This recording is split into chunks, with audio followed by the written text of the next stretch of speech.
Hey everybody, it's me, Samuel K. This is my best friend Goku. I bought this model kit where you could build Goku. Like, look, he comes apart in different ways.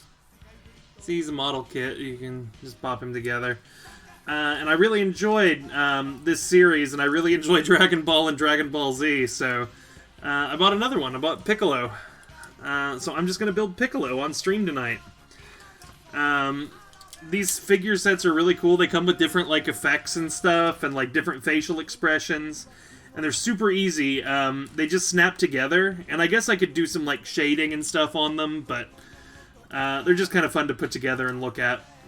So that's all I'm going to do with this one. Goku, you may stand over here and observe the actions that are taking place. Here it is, Piccolo.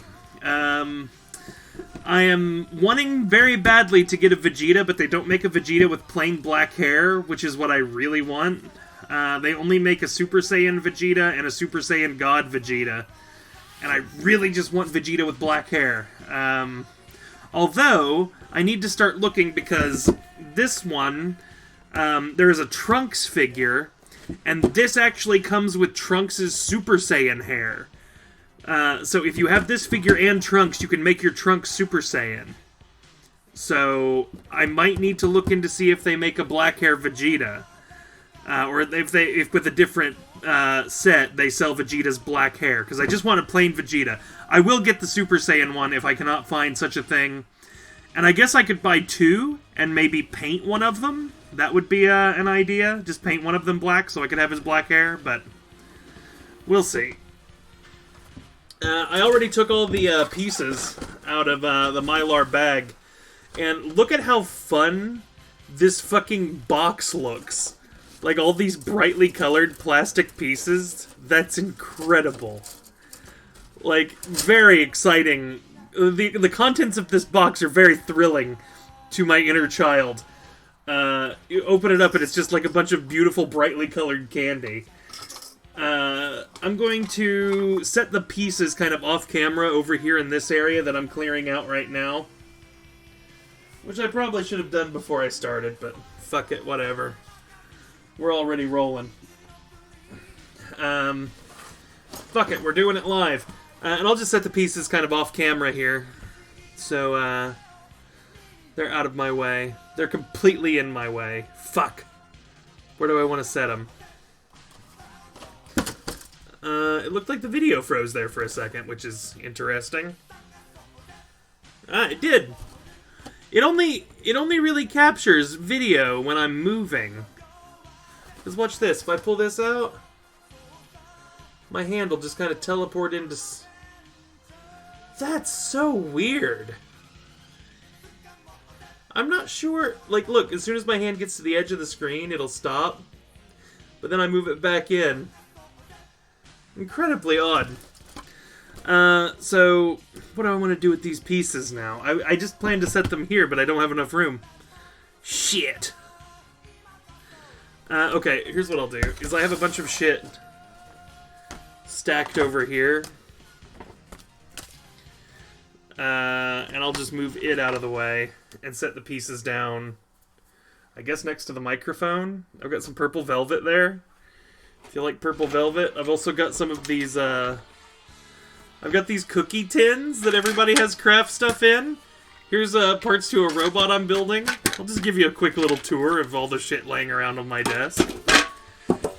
This one has some different brightly colored fancy papers inside that I use for various things. They both have a lot of dust on the lids. Sorry, y'all.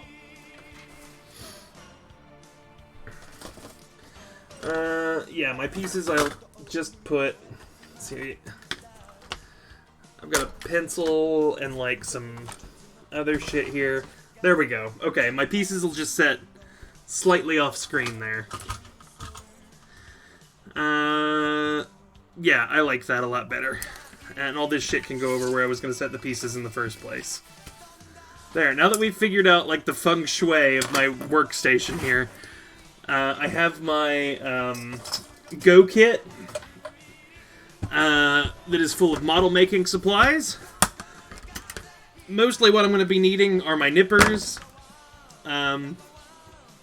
Probably this razor blade just for shaving stuff. And maybe a pair of tweezers like these should work for this.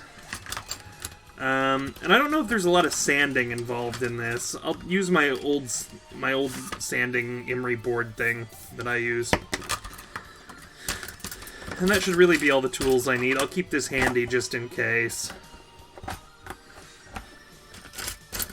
Here, I'll leave this knife out too, because maybe I don't want to fiddle fart around with opening this one every time I need to use a knife. So, alright, so the one thing that I want to do after I spend all that time getting these off screen is I like to put them in alphabetical order. Because on each one, they have like, see this is runner A1. So I just like to put these in order so I know what I'm looking for. Oh, this came with a little book! Right! Oh, here's the stand that flew off the thing immediately upon opening it. That can just sit there. Check it out. It comes with this little book that has all the other stuff in it. There's these things from Piccolo kit. I'm not sure what these are. I flipped through the book. Look, it's a disappearing ink pen, I guess. This thing is like a cheese grater or something. They're putting something on some popcorn or something there. I don't know what that does. I can't tell what's happening. Oh, it's a pencil sharpener. This is. This is like a bag clip. This is a weapon. Oh, it shoots paper airplanes. An exploding soda can. Very useful. A tissue box. Oh, it's a tissue box, but it's also a telescope. And then this one, it's a... I don't know what this is. It's a toilet with a fan on it. There's some little green things in that. I have no fucking clue. There's this stuff. 100 of something. I don't speak Japanese and I can't read any of it. I kind of like this though. It's Doraemon and Arale from Dr. Slump. And you can see like their little robot pieces. Here's the whole line of the ones that I'm building here. And there's Super Saiyan Goku, Frieza, Gohan, Perfect Cell, Super Saiyan 3, Goku, Kid Buu, Gogeta, the androids, Trunks, Vegeta, Goku, Krillin, Vegeta again, and Super Saiyan God Goku. And I guess Broly? Is that Broly? I don't know who these two characters are. I think they're Gogeta or Vegeta or whatever from Dragon Ball GT. I'm pretty sure. And Broly. Here we go. This is the Figurized Labo. If you want an anime girl who has a butt and a belly, that's the one for you. Here are a bunch of Gundam figures that look incredibly fun to build, but I'm not into Gundam. But I may at some point buy some Gundam figures. Fuck it. These things I think are from Gundam too, but they look fucking awesome. Like they're these little like pod bots. I like them. They've got little like shitty little stubby limbs. I like these guys. And then some more Gundam shit. Which, I don't know shit about Gundam. I know nothing about it. I used to watch G Gundam after school. That was it. Something just fell off my desk. That can go in there. Here's my instruction book for Piccolo.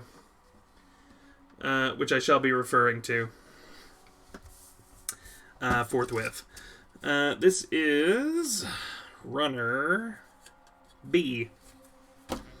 So I had A1 out. Here's A1. I'm going to assume A1 is the first one that I will be dealing with.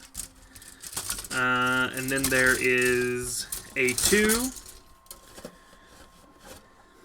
Don't know why they didn't just call it B, but whatever. That one's D1. That one's C1. That one's C5. This one is E1. D5. Oh, right. This one's B. This one... C1 and C2. D1. D2.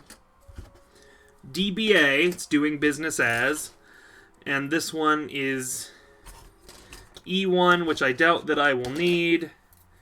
And E2, which I will. So I'm just going to set them all in the box like this so that when I'm looking for them, I can just kind of thumb through and grab the ones I need. Here it is. Here we go. It shows our man Piccolo. This is the complete assembly. He has a crotch, 2 legs, a torso, and some arms. And then there is a stand, and this stand snaps in under his crotch. On Goku's stand, it's always coming loose. This part is. So I did just glue it in there eventually. It doesn't even really need to be there, but if you ever, here's a close-up of Goku's crotch to show that his balls are cradled gently in this stand. And from those balls sprung the great hero Gohan, who defeated Cell. So, who am I to judge Goku's balls? I think my camera's a little crooked. I just gave it a little nudge. Now it's incredibly crooked, actually. That's great. How do I... Oh, no. Oh, no. Holy shit, it was fine, and I just decided to nitpick in the middle and fucked everything up. Okay, there, that's better. Alright. We're good. So, first things first is we're going to... it looks like build Piccolo's head. And we get to determine what face we would like Piccolo to be making, which is great. Oh, there is a sticker sheet in here I should probably pull out. Let me find that. Here it is. Here's my sticker sheet. It is going to sit up here by the Furby and Goku. Look how nicely it fits in the squares there. That way I will know where my stickers are at. Alright. So, the first things that you need to make, it says here, these aren't... This is Piccolo's ghost, and only his head and his cape have survived. So, here are the pieces that I need. Step 1 is I need B6, B5, and D1. What I like to do is cut out all of my pieces on a page and then construct them. So, I need B6, B5, and D1. D18. B6.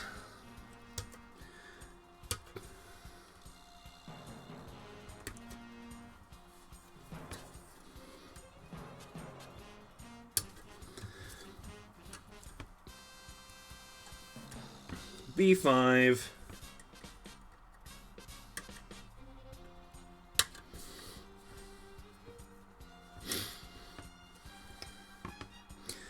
I gotta cut out B8.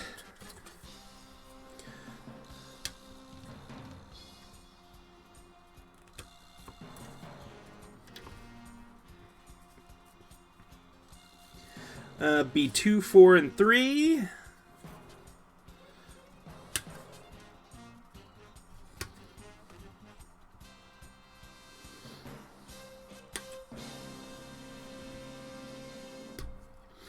Oh, and if anybody is wondering, this is in fact the music from Dragon Ball.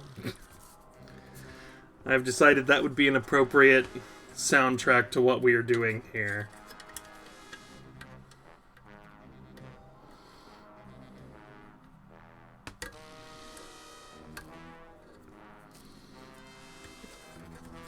That is B3. B2. That is his shoulders.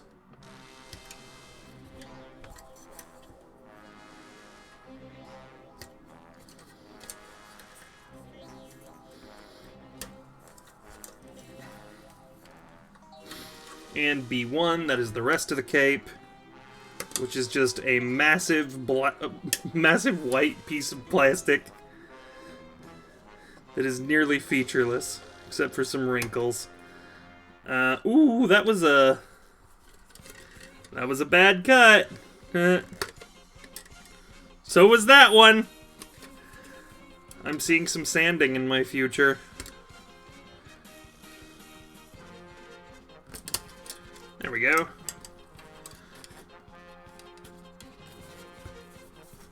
B1. You can just go right there. That's fine.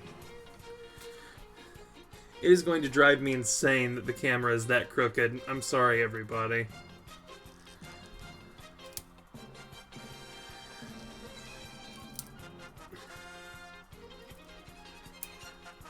That'll work.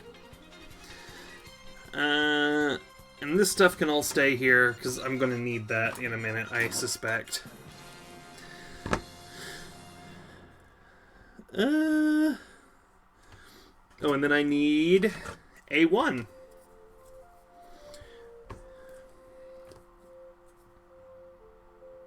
Wait, no, A136 is Piccolo's little face.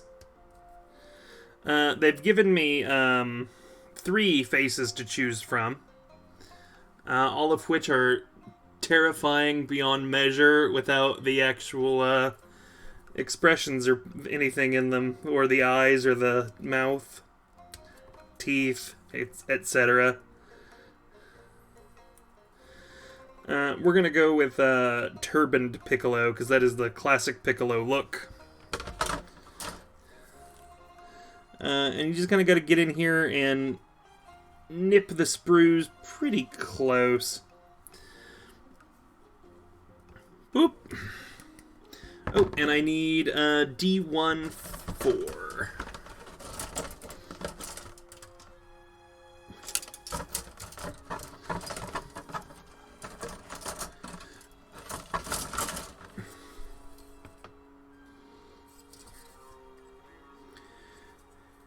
D1-4 right here.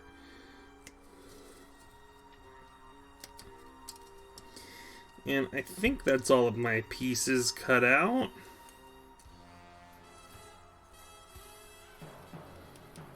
Oh, I need D1-8 as well.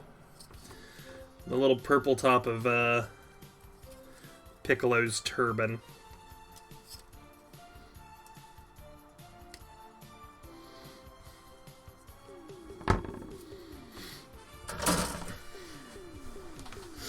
Alrighty, let's put these sons of bitches together.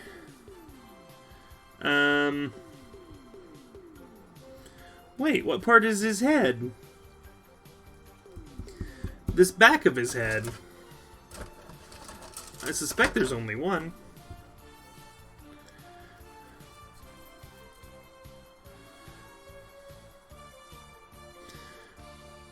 Can anybody see the back of Piccolo's head on this thing? There's another one in here that has green on it. Piccolo, where's your head at? Is this it? And the ears come... What? I think they skipped a step. Hey, Shane.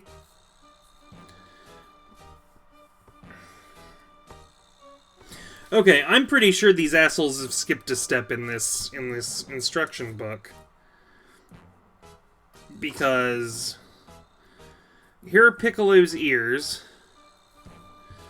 And here is the back of his head, I think, is what this is. And they didn't tell me to cut it out or get it ready or nothing.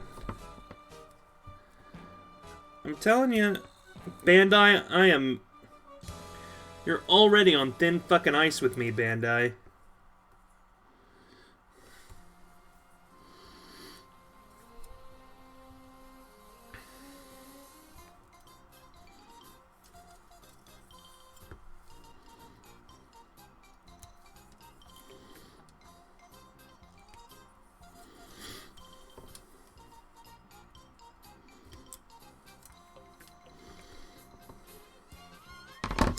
Alright, well, let's do what it says here on the thing.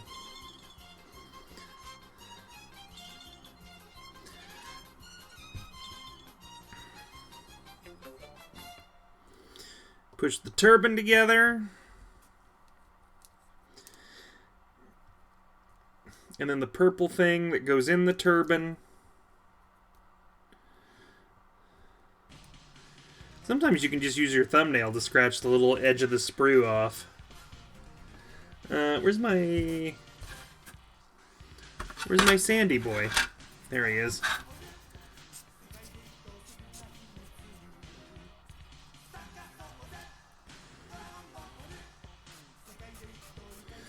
They also do a good job, at least they did on Goku, with hiding where the sprue goes.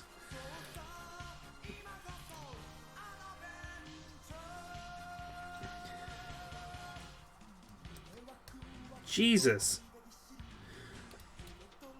I've already started mangling this fucking thing. Which sucks.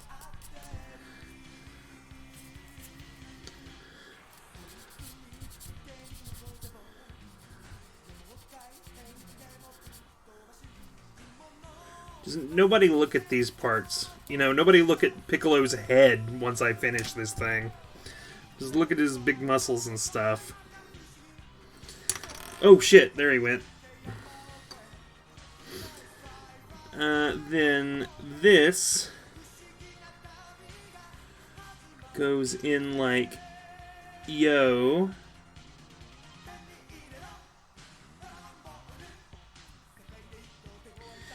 And then that slides in to his face. Like that. Look, we've got a little Piccolo face. And I guess the ears go like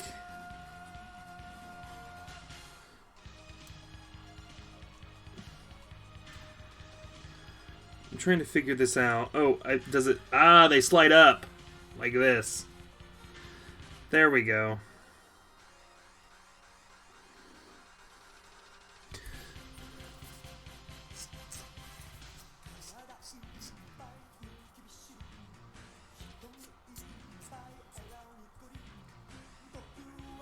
There we go.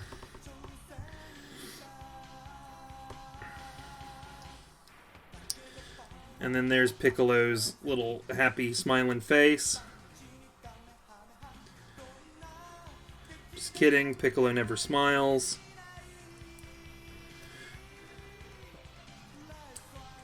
There we go.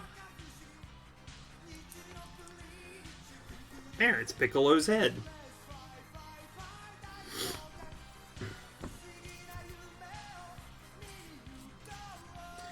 Yeah, he's got these big sprue marks on his cheek, which I'm not a huge fan of. Which I don't think was my fault entirely.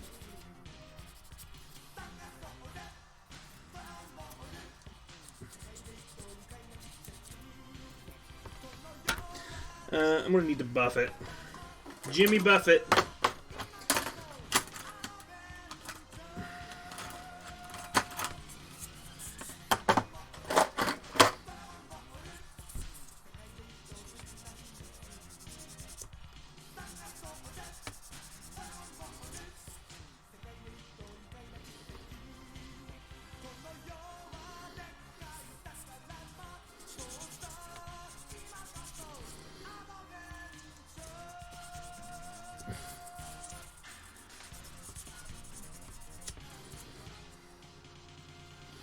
Okay, that's a little better.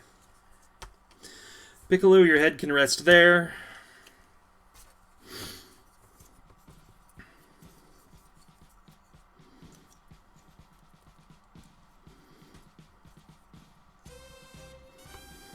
And I think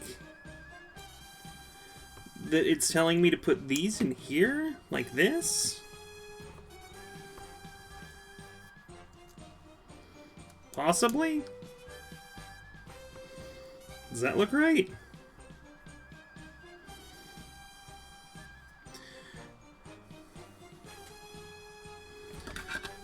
And then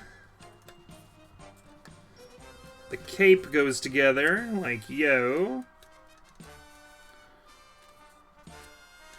Jesus, I'm fucking mangled the cape. Good God. Look at that! There's like a bullet wound in Piccolo's shoulder. If you shot a character like Piccolo, do you think it would hurt him? Like, we know that, like, at least the Saiyans would be okay, because that one guy, that farmer at the beginning of Dragon Ball Z, shoots Raditz, and Raditz just catches the bullet and throws it back at him and kills him. But, like, Piccolo or Krillin, like, one of the characters that isn't, like, a literal god among men, I wonder if a gun would fuck him up. Eric says no.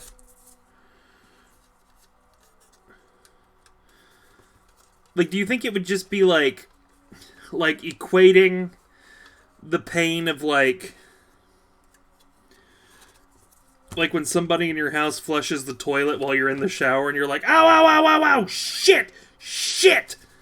Like, that kind of pain to them. Like, it hurts, but, like, not enough to injure them, maybe?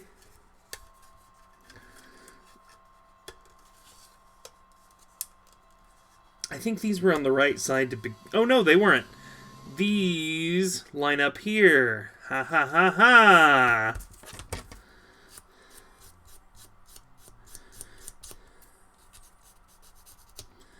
Yeah, I think if you shot Piccolo with a gun, it would hurt like getting bit by a... like, getting stung by a bee or something. Like, it would hurt, but I think you'd mostly just piss him off. Or, like, if you've ever gotten your finger caught in, like, a mouse trap or something, it would feel like that to, like, a Piccolo or a Krillin. Or, fuck, who knows? Maybe Krillin might just die. Krillin's just human. But then again, Krillin can also, like, throw boulders and shit. Like, Krillin, like, despite being one of the weaker characters on Dragon Ball, is also, like, the strongest human being on the planet. Like, they brought that up, like, who's stronger than Krillin as far as, like, humans? Like, Yamcha? Forget it.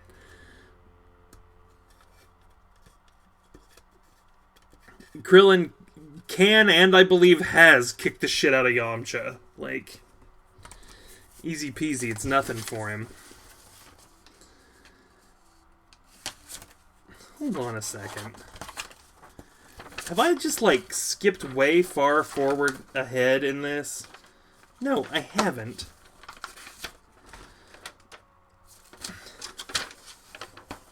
Let me... Oh my lord! No wonder it was so confusing! That was the final assembly instructions.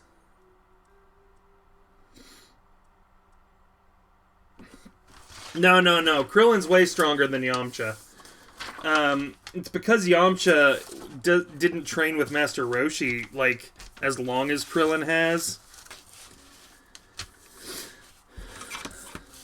Oh yeah, I'm pretty sure Tien is human. I know Chaozu isn't, because Chaozu's fucking disgusting. I really goddamn hate Chaozu. He's nasty.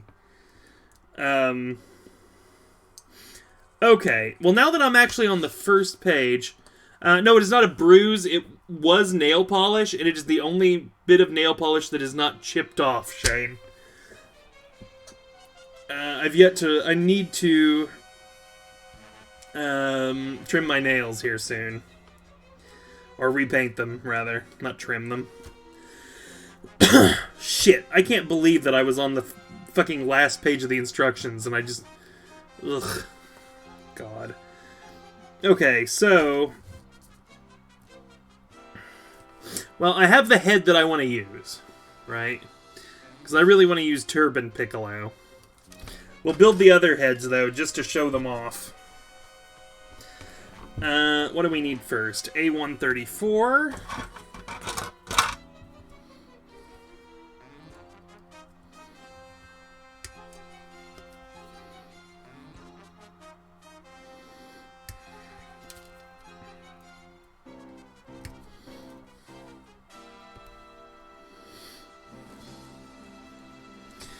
A135.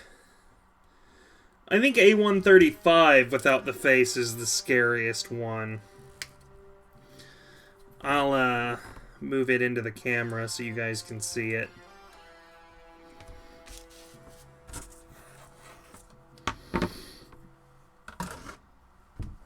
Here is Piccolo's eyeless, mouthless, screaming face. Moving through the fog and taking up residence in the apartment in your nightmare heart.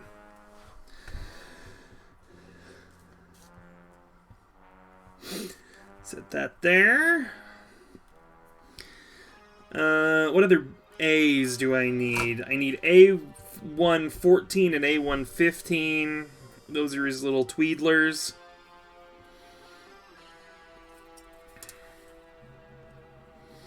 Here we go.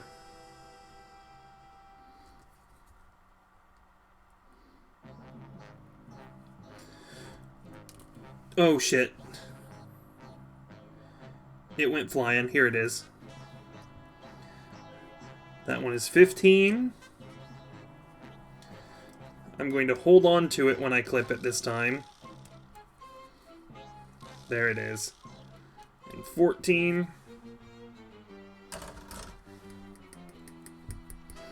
Do I need anything from A1 again?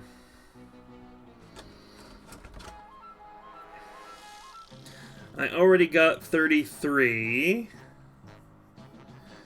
Here's A132. It does. God, can you imagine if they made CPR dummies in the shapes of popular characters? Like, you could practice giving CPR on, like, Olaf the Snowman from Frozen.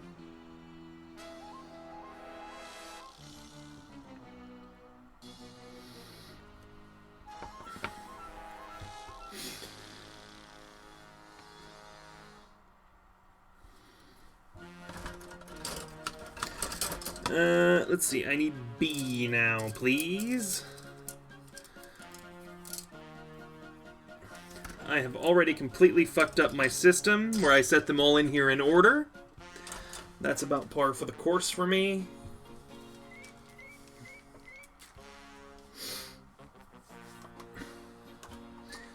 Yeah, old anime soundtracks kick ass. I'm really enjoying playing the Dragon Ball soundtrack while we do this. Ah! Goku, no! What'll happen next to Goku? He fucking died!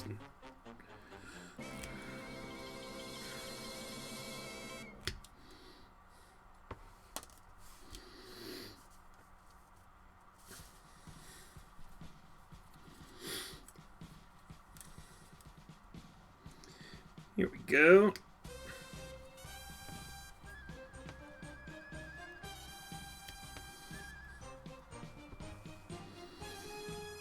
There's B10.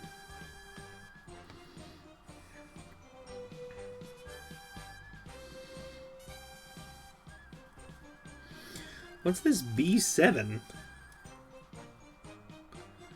I think it's the only piece left on here is B7. God, look how bad I mangled this bottom part of the cape. This, like, huge chunk of that was supposed to be on there is now gone. God. I need D1 now. Which is one of the purple ones, I think. Yeah, it's this one. They made Piccolo's eyes purple in this, which I don't know. It's really hard to tell just looking at them, because they're so small.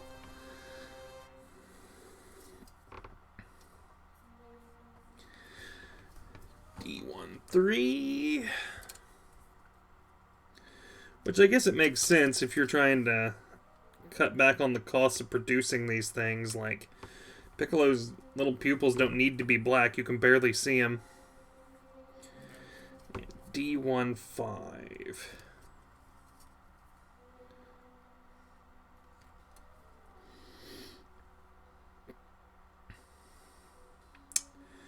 Now, there is a sticker that needs to go on this piece. See, I don't like stickers on model kits. I'm not a fan. But I guess they're kind of a necessary evil, you know? Because some things you just can't paint. I mean, I guess I could paint it, but... Let's see. Get Piccolo's eyes in this one here. How many times has Goku died? He dies... Piccolo kills him when they're fighting Raditz. He dies fighting Cell. And... I think... that's it?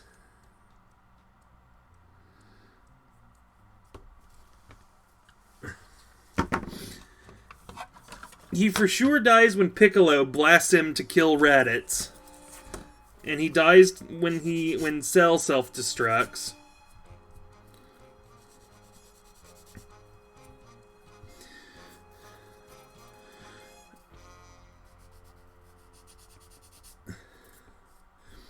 Krillin's also died a couple of times.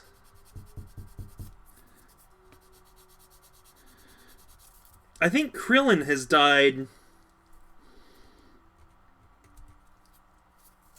like at least 3. And he was wished back with the Dragon Balls. Because I remember there being, like, isn't the whole reason that they go to Namek to get the Namekian Dragon Balls to wish somebody back to life because you can only be resurrected 3 times? It wasn't Krillin. Because Krillin and Gohan jump on, I think Vegeta's spaceship to fly to, Namek.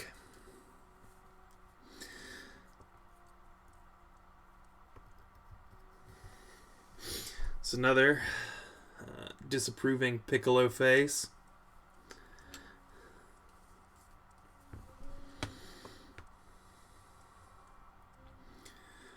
Oh, they had to bring back Piccolo and Kami with the Dragon Balls on Namek.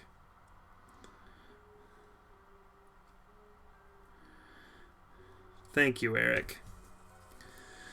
When they get to Namek, which it turns out, unlike in Dragon Ball, Piccolo and Kami were not gods, but they were in fact just aliens.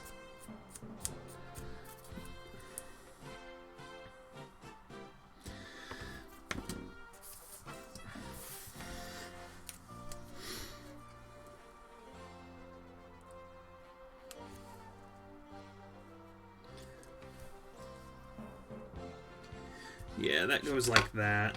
I need my tweezies. Also, there was like that whole plot line when they're on Namek where Piccolo fuses with Nail. Remember that? And becomes a Super Namekian. And, they just kind of instantly forget about that because Goku turns into a Super Saiyan and kills Frieza anyway. That was pretty cool how that happened. It's like, oh, bye, Nail.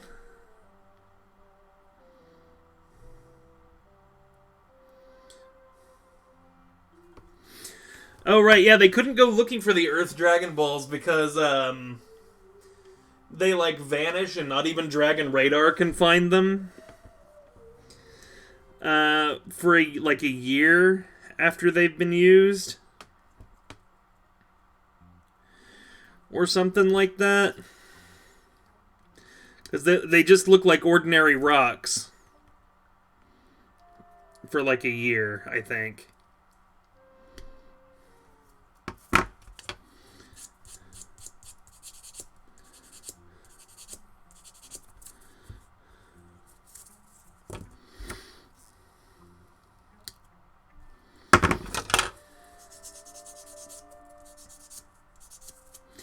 I really like the way that this series does mouths. I think that they all look really cool. because they actually, like, give some dimensionality to the teeth and the tongue and stuff. It's hard to see because this won't focus on it close up. But I think it looks really awesome. There's, like, actual depth and teeth and stuff to the mouths. I think it looks really good. Let's put his little tweedlers on him here.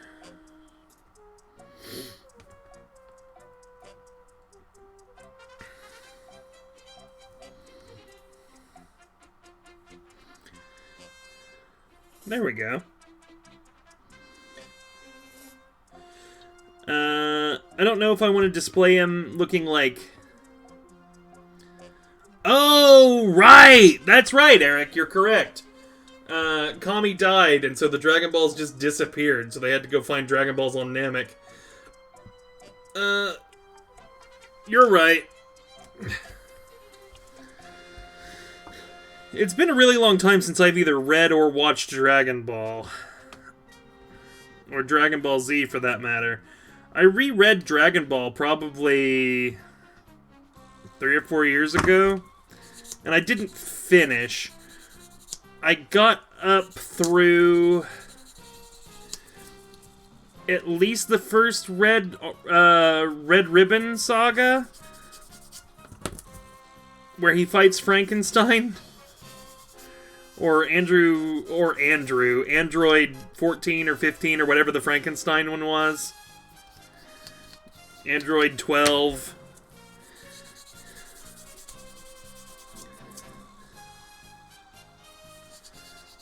If you remember that android.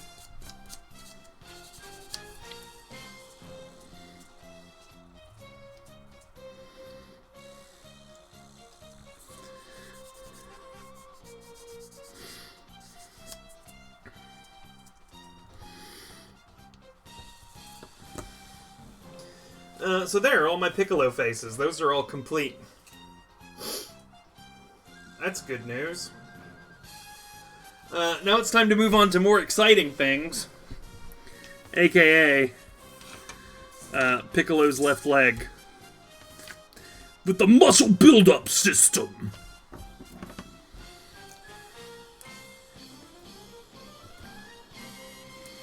The muscle build-up system. That's the dubstep music that plays when you talk about the muscle build-up system. We'll cut off 11 and 12 here.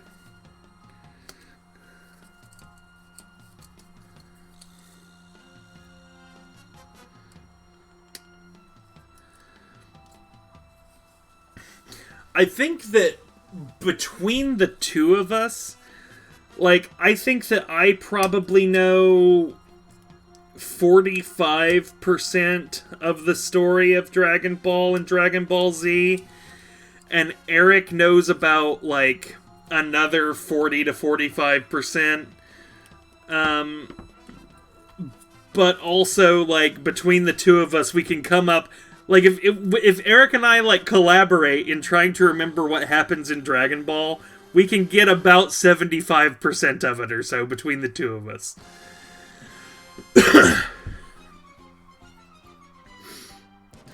Like, it's by no means perfect, but we can get kind of close. Let's see. I also need... Let's see, there's D112, D1112, or D111. Let's find all my D1 pieces and cut them off all at once. D110 and D19.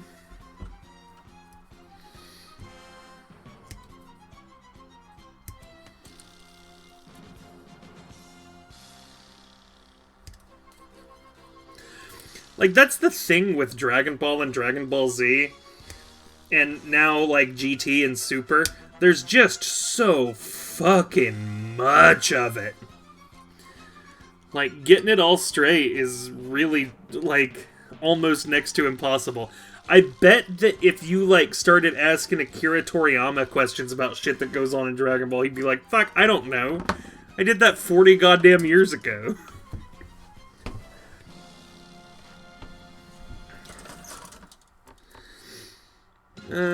What's this one? C2. There's a bunch of pieces from C2 that I need to cut out, like C225. I like that they have the commercial stings in there for this thing.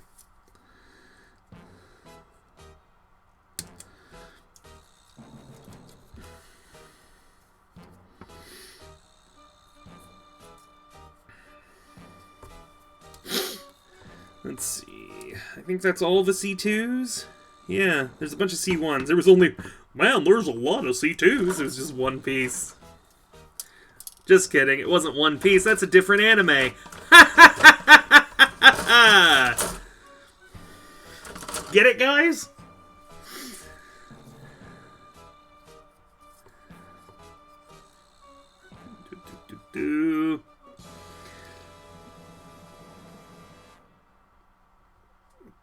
Yeah, he did just forget that Launch was a thing. And Launch is actually one of my favorite characters in Dragon Ball, because she's just like... She just fucking goes around shooting people and shit, which is really funny to me in a children's show. Oh, here we go. C1, 10, and 11. Launch is the black-haired lady who, when she sneezes... so she's like usually like a really mild-mannered and kind of like meek and shy black-haired lady. And then when she sneezes, she transforms into a blonde version of her who's like really foul-mouthed and is like a bank robber and shit.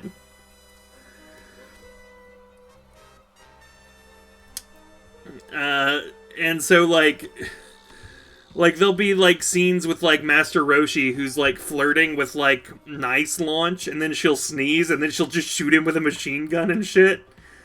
It's really like goofy and weird.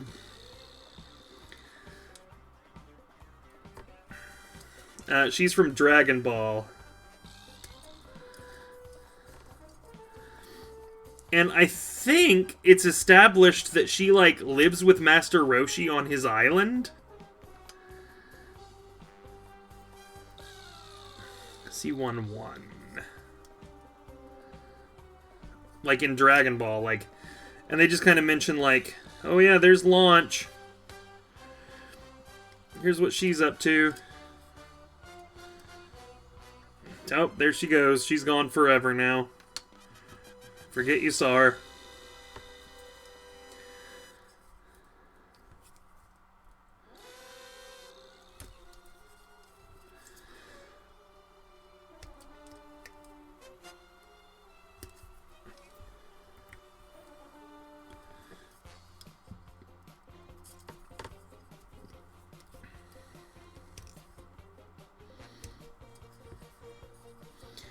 C17 and C16.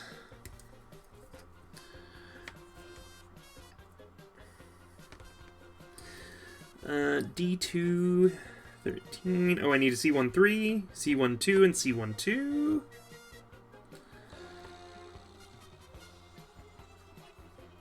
Where's C13?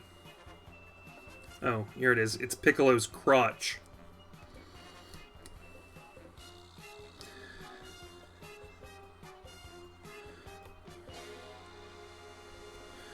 I agree, Shane. It doesn't make any sense to me. But you know what? I am not the great Akira Toriyama. He had his reasons, man. And can you deny the results?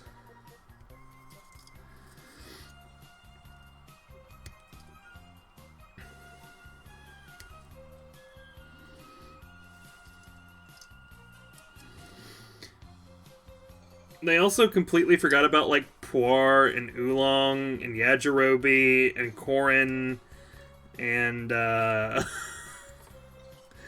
me think who else. It's funny that Pilaf and, Mai and Shu are, like, fairly big players in Dragon Ball Super to me.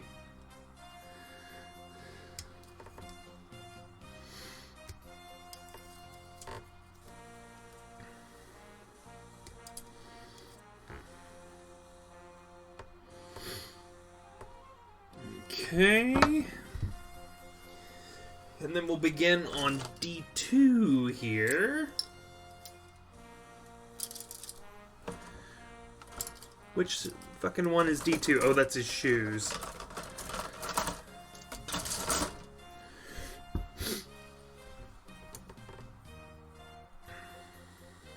It's his little shoesies.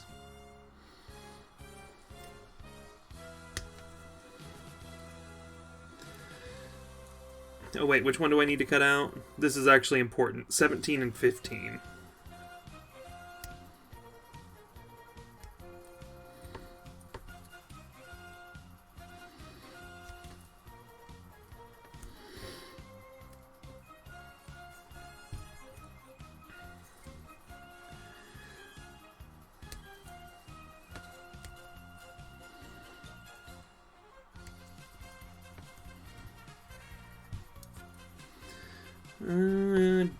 D14.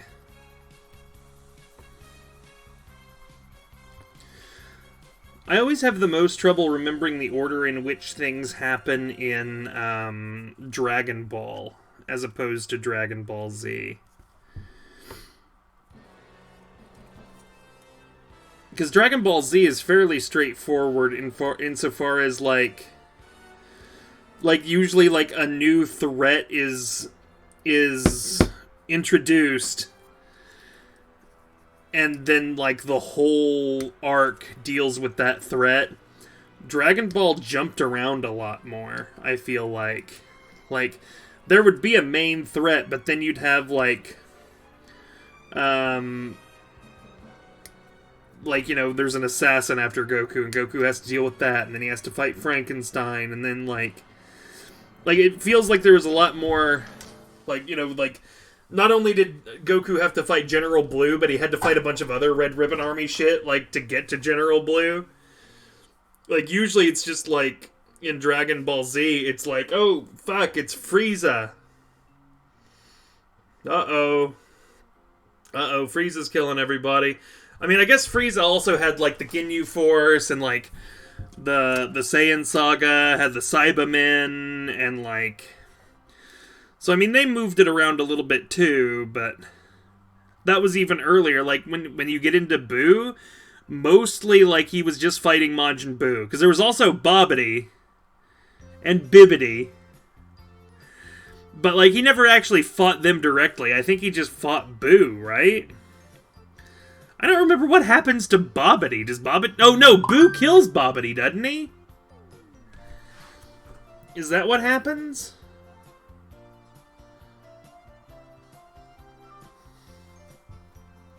Yeah, when Buu comes out, he kills Bobbidi, like when he evolves or whatever.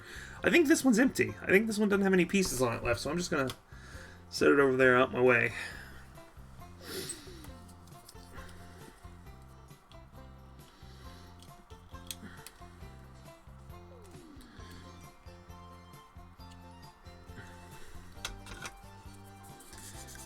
Hey Salem99N, welcome. This is, yes, Bibbidi is a character. I forget exactly what role Bibbidi plays, but the joke is Bibbidi Bobbidi Boo. Like, that was their joke. It has been a very long time since I have either watched or read the Boo saga.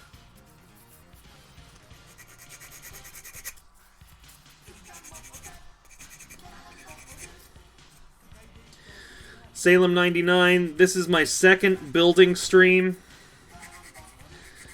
If there are any hiccups or anything, just let me know. We're mostly just talking shit about Dragon Ball while I build a model of Piccolo here.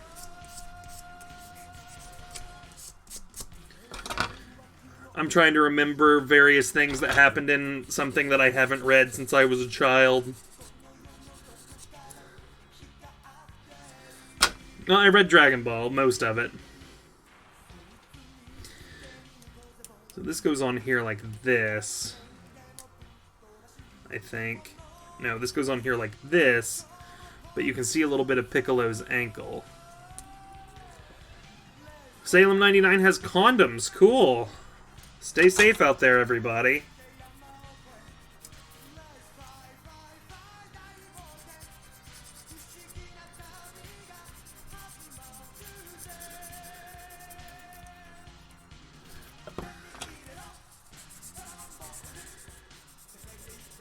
Much cheaper than having a baby.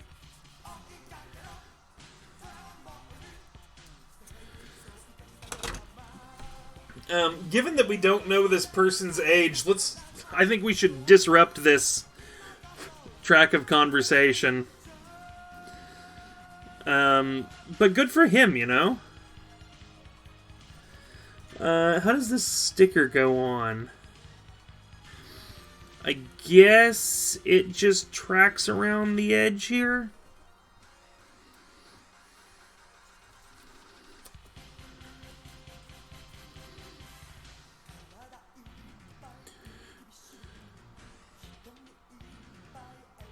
Wait a second.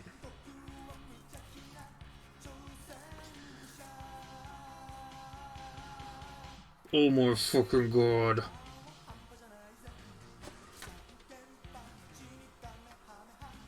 Oh my god! I am violently angry right now.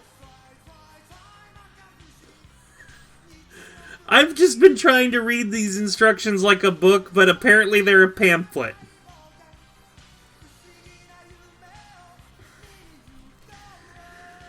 Because I'm building...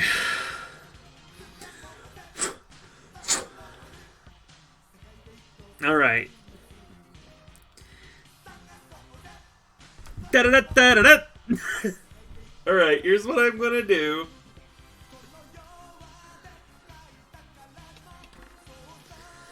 Alright. The cape, I don't need right now. It can go over here. Okay. So I'm going to take these pieces and just set them neatly right here. That is the first section, right? I'm going to use my tweezers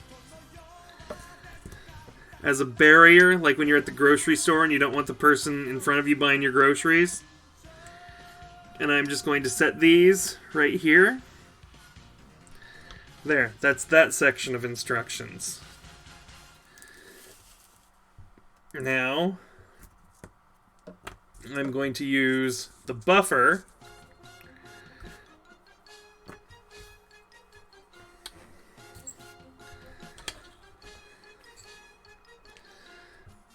that is the third set of instructions. Don't forget. And then I'll use my emery board to set these here. Okay, so there's all these instructions I just completely fucking skipped. See, I was supposed to be doing this and this and this. Or wait, no, I was supposed to be doing this and this before I did any of that. I was wondering where some of these pieces were coming from. It'd be nice if they numbered these pages.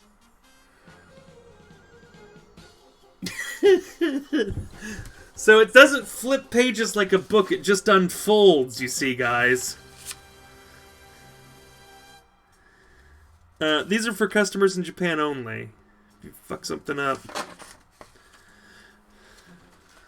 It's just for... If you're not in Japan, you're screwed. Alright, well... Let's... just go back. This just means that I've already done a step that I'll need to do later. I'm still ahead of the game. Alright. Let's build Piccolo's body. Man, I've done you dirty here, Piccolo. I feel bad about this.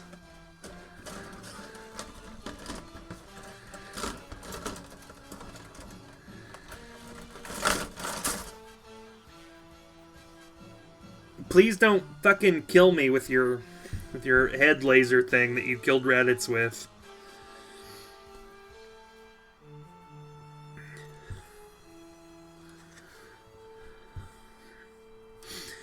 Man, if I didn't want to completely fuck this up, or didn't, if I didn't want to have a Piccolo figure at the end of this night, I would like to buy one of these and cut all the parts out and just throw them in a big bowl and try to do it by sight. I think that would be funny. Yeah, I can show you the box. It's got all of the runners in it, so I'll try to, not let them... Here it is, upside down. Here's the box. It is the Bandai Figurize, standard. It's got a Toei seal of approval there. Plastic model kit, Piccolo. I also have constructed the Goku before, not on stream or anything, but I have Goku, and that's why I wanted to get Piccolo.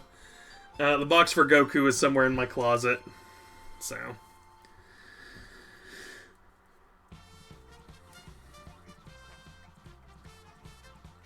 We'll worry about that later.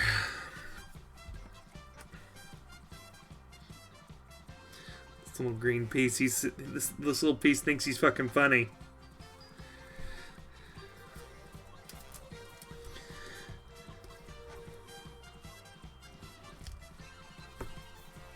Do you guys remember that part in the Claymaker's playground, or whatever it is, from This House Has People in It?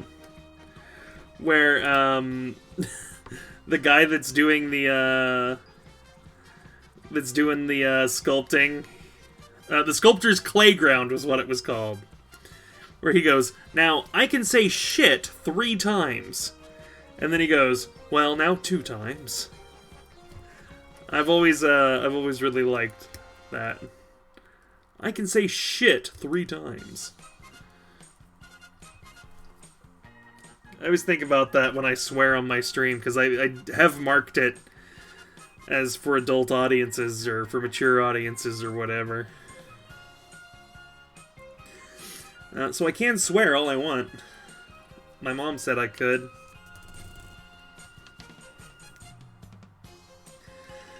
A119...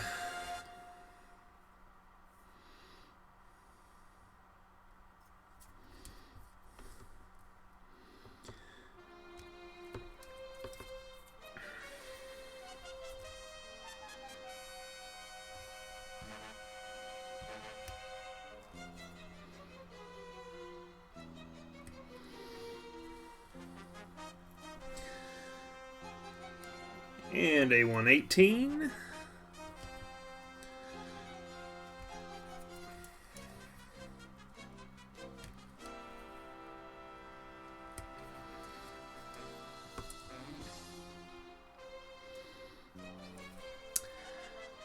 A12. This music is making me very nervous. I feel as though, like, if I fuck up right now, something disastrous will happen because this ominous music is playing.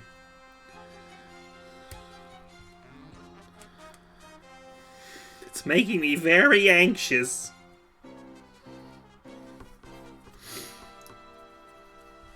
Ah, here we go. Now we're starting to cut out Piccolo's little pink bits.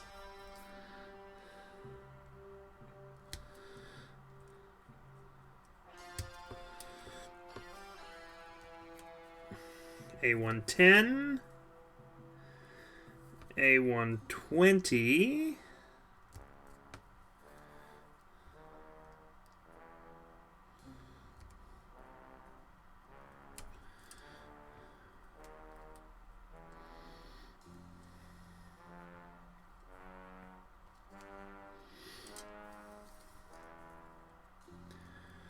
It's 11.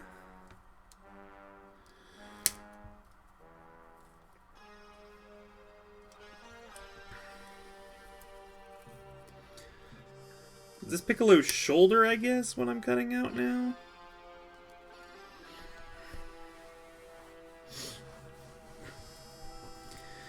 And 22.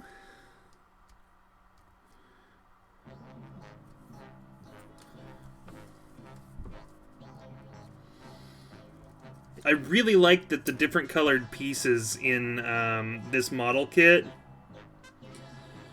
you don't have to paint them. It's a very unintimidating model kit to put together. This whole series is. Like, again, Goku is a very fun project to just kind of sit around for a couple of hours and get out the little nippers and sanders and fiddle around. Don't cut that little part right there. It says in the instructions.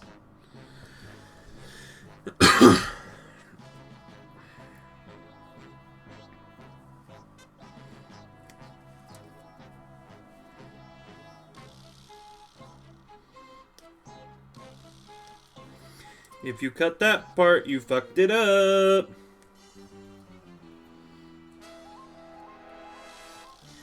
A116.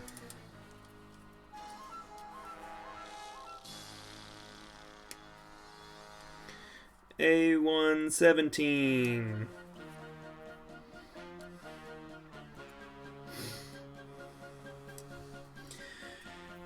A129.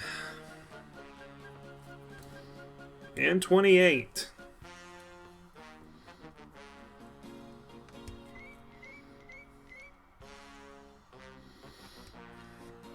I feel like Don Pardo announcing this cast of Saturday Night Live. A128! A126! Musical guest! The Dragon Ball soundtrack!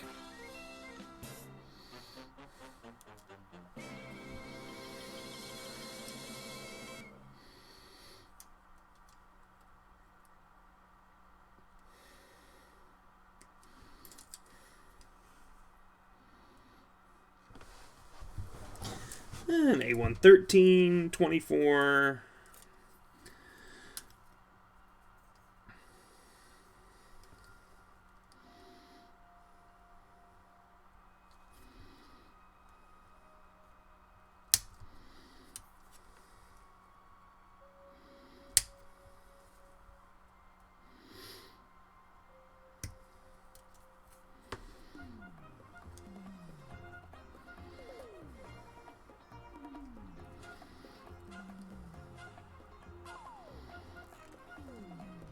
I like these little pew pews in the background of this track.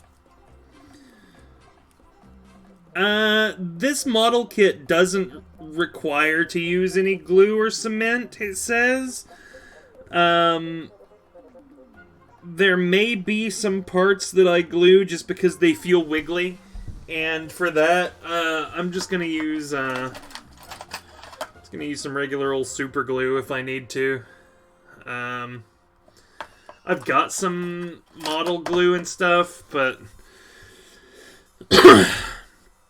I usually put that in a syringe.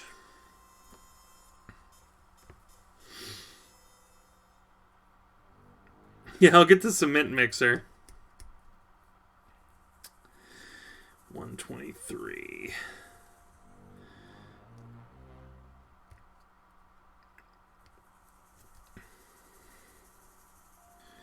And I just don't want to fuck around with filling up a syringe with the glue that I use. I don't want to mess with it.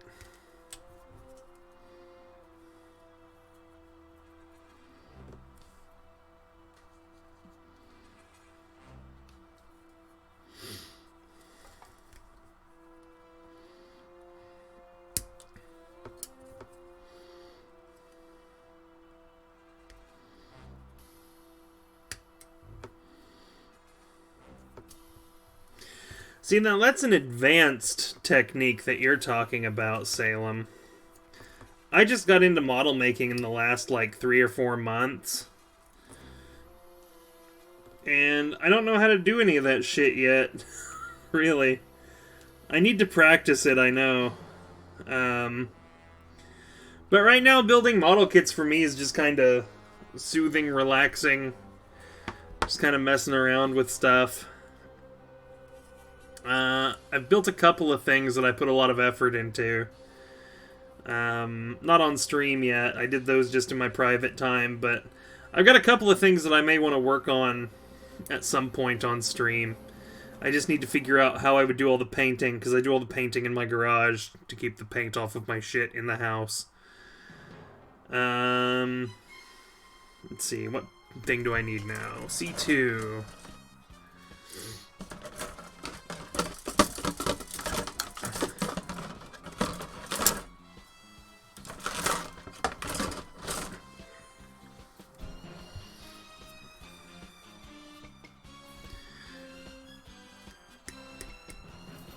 Wait, why have I got purple shoes?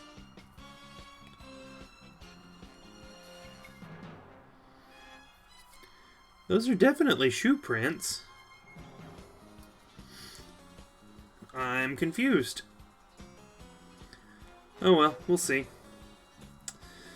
C231.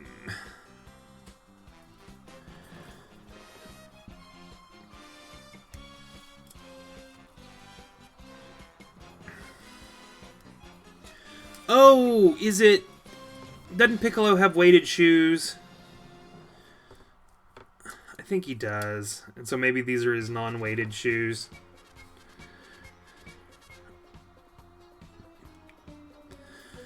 $31. A $32.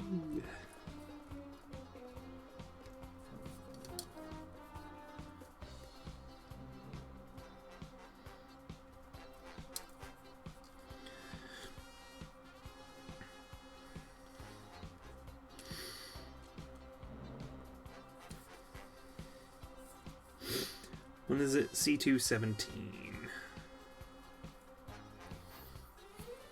There it is.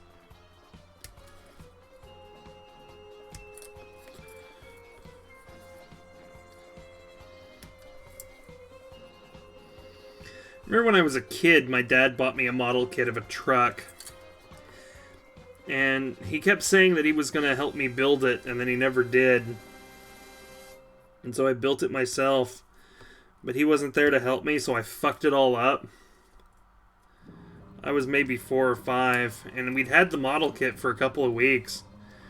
And finally I just asked my dad, like, can I just put this together myself? And he was like, yeah, sure, go for it. Because he just wanted me to leave him alone. Here's some more... one of my favorite things to do on stream is just tell weird, depressing stories about my childhood. About how my neglectful father was constantly letting me down.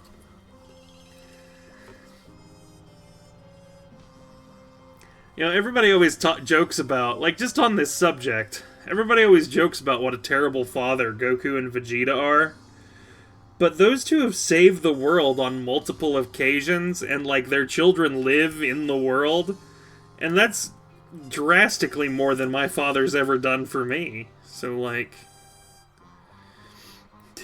I wish my mom had married Goku or Vegeta. Because then I'd have superpowers. And then I'd come and find my real life dad and I'd shoot him with a big fireball. Oh.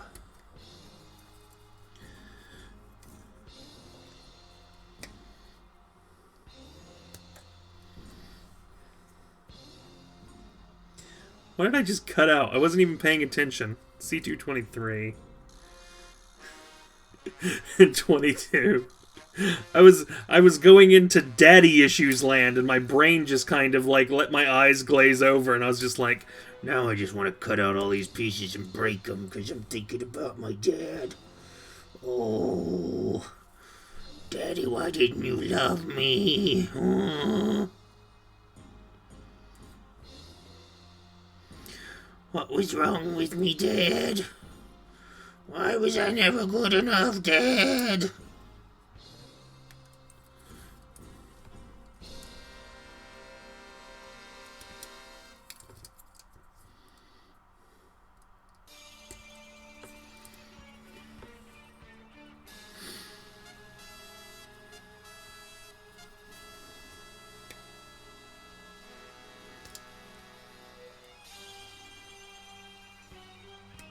Now my dad's in a nursing home.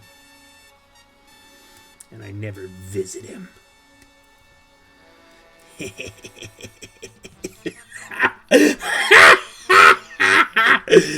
Jesus Christ.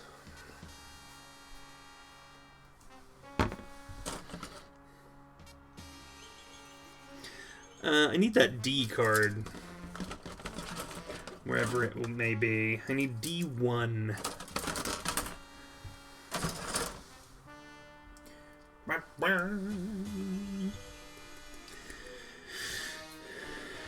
D11. A D111, a D11. Yeah, welcome, Salem, to me talking about fucked up shit like hating my dad and how my dad didn't love me. It's fine, though. I'm getting the last laugh. I'm gonna be a Twitch celebrity, and then my dad will finally say, Sam, can you introduce me to your friend, Ninja? And I'll go, sorry, Dad, but the battle bus left without you. And then I'll jump on the battle bus and go play Fortnite with my friend Ninja. Ninja, if you're watching, I'm just like Goku raising a spirit bomb up above my head, asking Ninja to send me his power.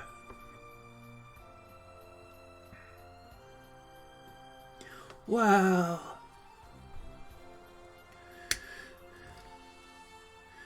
Who do you think would win in Fortnite, Goku or Vegeta? Comment down below. I have a feeling that Vegeta would win at Fortnite because Goku's probably too stupid to use a computer. Wow, you can play games on here?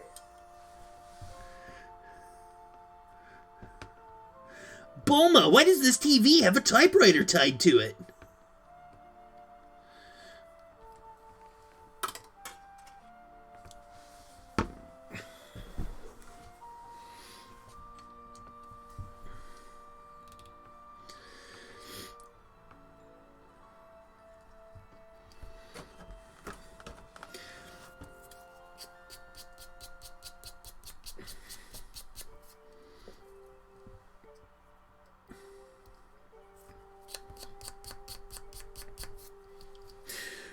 David Lynch directs my biopic, and I'm played by Cheryl Lynn. Because I want her to do all the screaming.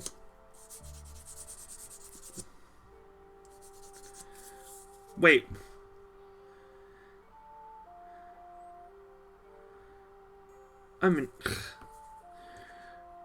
Oh. I think I fucked that up. My friend Lydia just sent me an image. Let's take a look at it on my phone.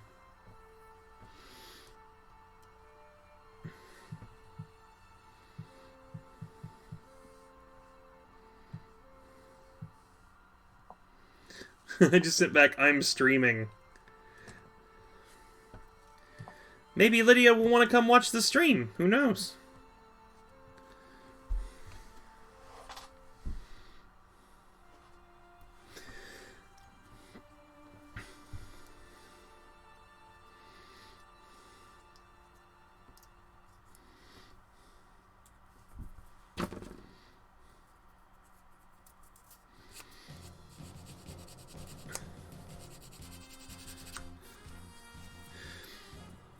Yeah, Goku's a completely, like, stupid bumpkin. He probably is completely mystified by any type of technology.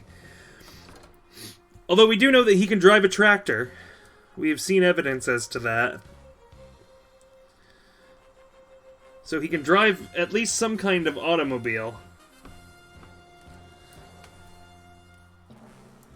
Alright, so that goes down, this goes up.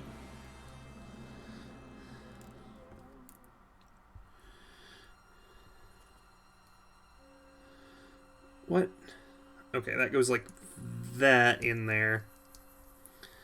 When I was putting Goku together, the way that the sleeves looked never made any sense to me until they were actually, like, constructed.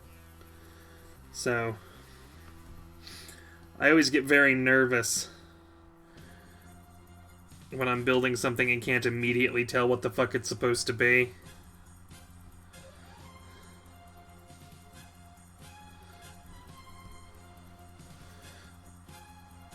But I'm pretty sure...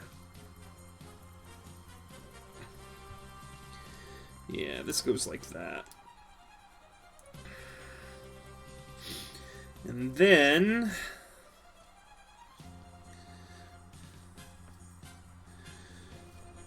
Piccolo's tits go on here, like this.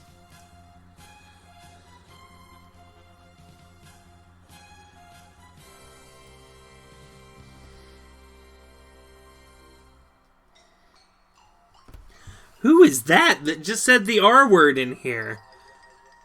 I can't read your screen name, which is odd. Can I... hey, Blight Me. Please don't use the R word in my chat. But welcome. I'm not gonna completely shit all over you because you made a boo-boo there. I just appreciate you, not use that kind of language. You can swear and cuss, but please don't use any rude ableist stuff.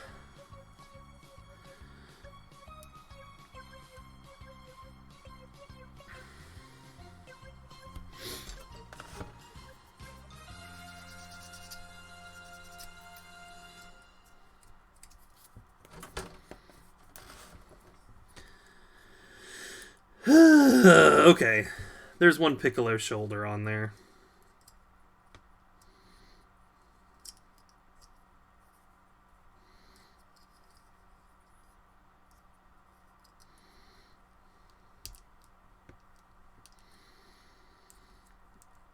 I mean, yeah, I know it's a real term, but it's also degrading to people that have mental disabilities to denigrate other people by using that term.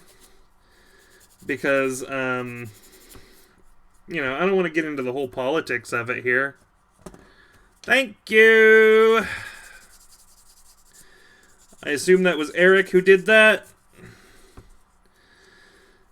I mean, unless you're a doctor talking about somebody's diagnosis or something, that's not a word you should probably use. That's just the way I feel about it. Thank you for silencing him for a while, Eric. I assume that was you. Good job. I was gonna ask you too if he kept it up.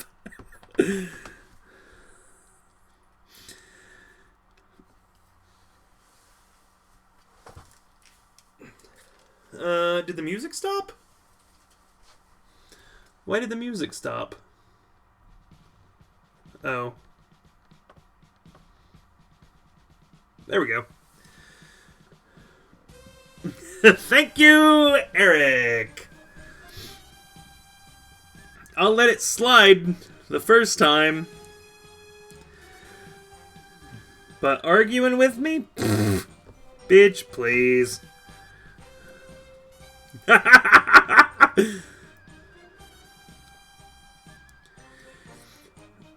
I don't know if he's still watching or not. I can't see who watches my stream right now the way I've got it set up. But I just hope that if he is watching, just kind of rethink your position on things. Because, like, I understand that, you know, there's free speech and it's actually a clinical term and stuff like that, but that wasn't how you were using it. And you know that it wasn't how you were using it. Like, I don't even know why this is a discussion now. But yeah, just think about that. Just think, like, oh, it's a clinical term, I don't know why you're getting all bent out of shape. Context is everything, man. And, in the context in which you used that word, it was not correct. Little background about me is I actually work in a medical field, and occasionally I hear that word at work, and typically they are talking about a patient, and that is okay, because it is a professional Nurse saying the word in regards to a patient's diagnosis. That's okay.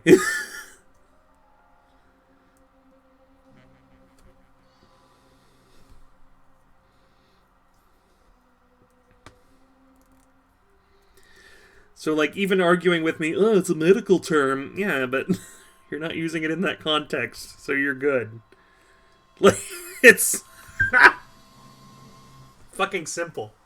Anyway, not to go on about it too much. I've already gone on about it too much, so I'll just shut the fuck up and build this thing. Let's see.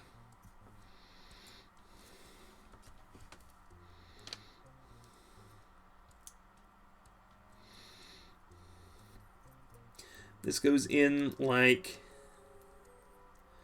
yo, apparently? No, that's incorrect. How the fuck does this thing go in there? Like this? No? Oh, I've got it upside down. That's my problem. There we go.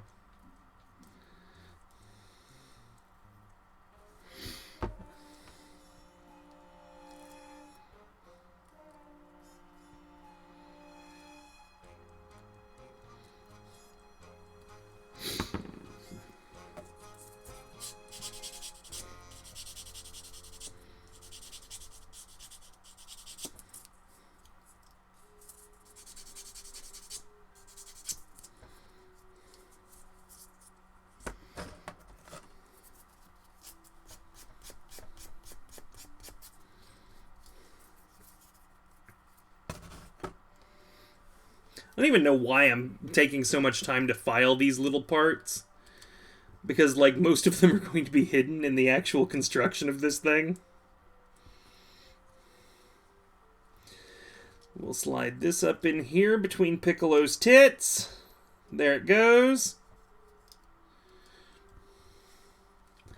Looking good. Now this goes on the back. There's a little slot where that goes in. And there's a little slot where these go in.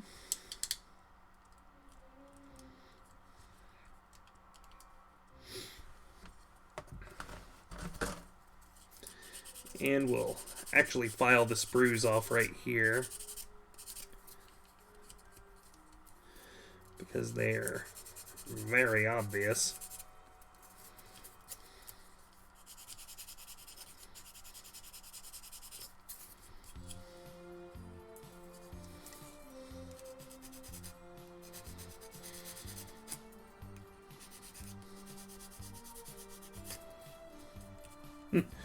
Oh, that looks like shit.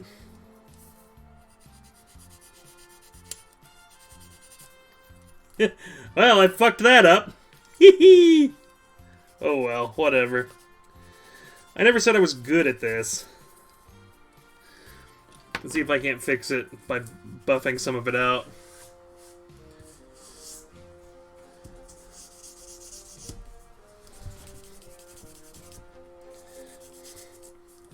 Also, if you lick your thumb and just get it kind of wet, I found that makes it look better for a little bit, and then I forget that it's fucked up.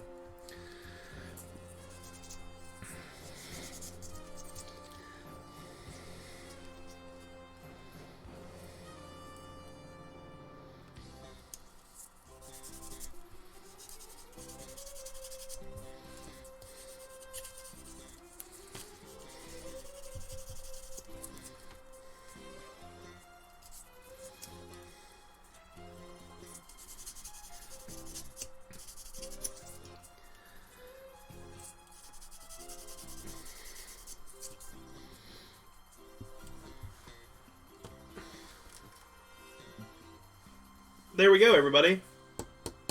Piccolo's tits.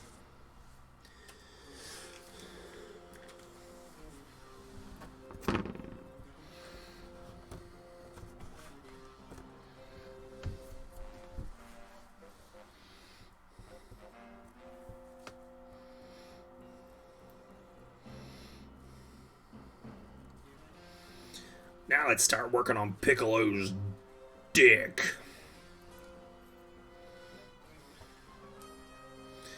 Just kidding. We're not going to make Piccolo's dick. We're making his dick Skinner's right now, which would be his hands. Post an emote in the chat if you've ever heard of somebody's hands uses their dick Skinners.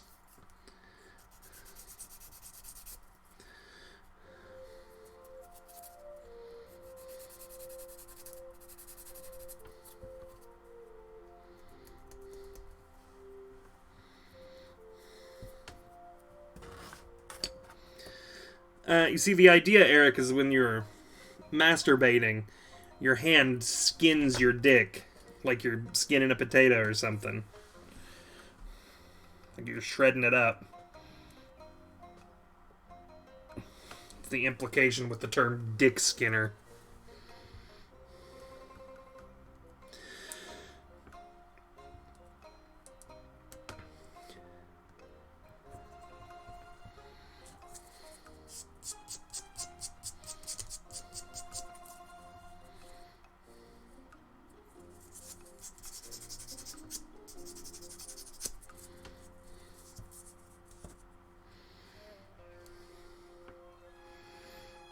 Okay, there's that. There's that. And so this goes like yo, oh no, did I do this upside down? Fuck, I think I did. I totally did. I need to take these parts apart. Perfect music cue right there.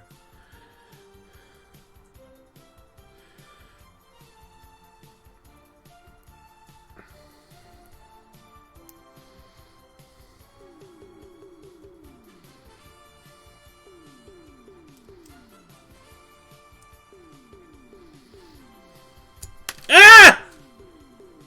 There we go.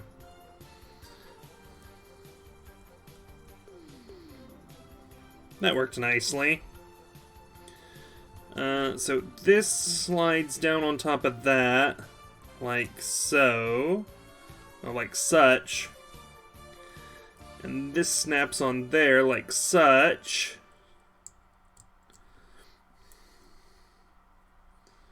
There we go. That's starting to look like a little Piccolo shoulder.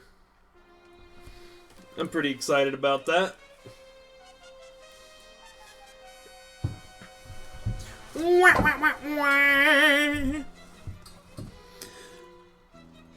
Tightly fit the parts as far as they'll go, it says here, in case you were wondering if you should just kind of weakly and gently just set them near each other.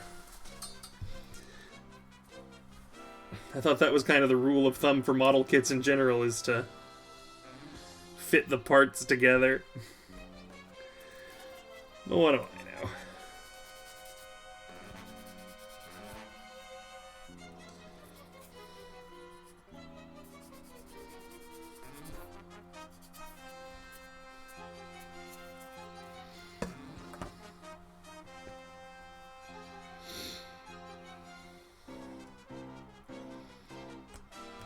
Oh, really?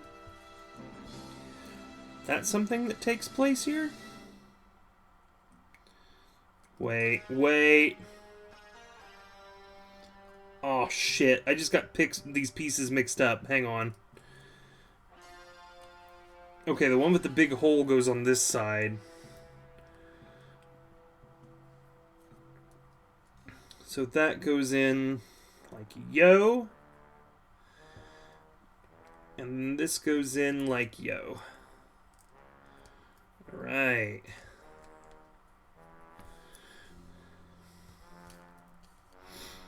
And then this needs some clipping here.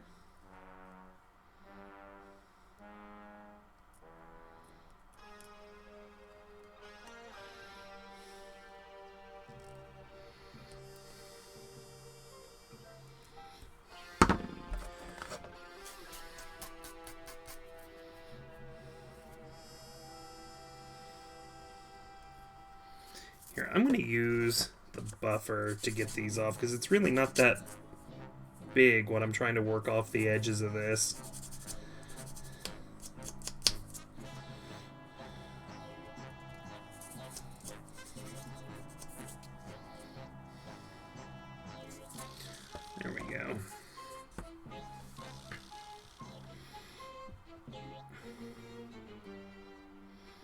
Okay, so this goes like this.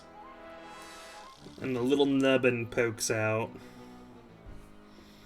And this goes on this side of Piccolo's arm. Does it not? Oh, his arm just came apart. That's alarming. Ah, oh, I'm putting it on backwards. Okay, we're good. I was holding this part the wrong way. Oh, this is starting to look really fucking cool, you guys. I had a feeling this was going to be really satisfying to put together.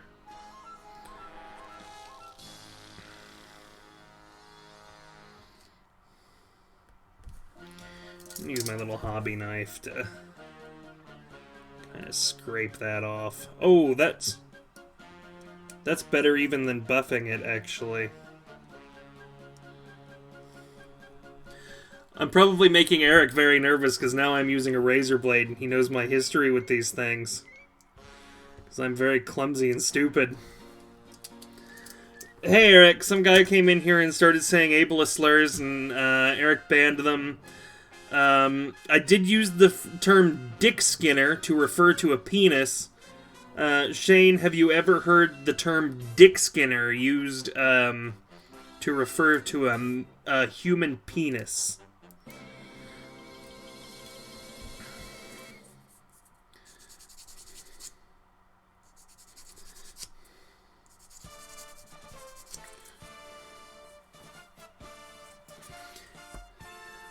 Yes, dick skinner. As in when you are masturbating, right? The roughness of your hand is skinning your dick as though you would skin a potato or a carrot. Or skin your knee. You are removing the top layer of skin as you masturbate. You are skinning it.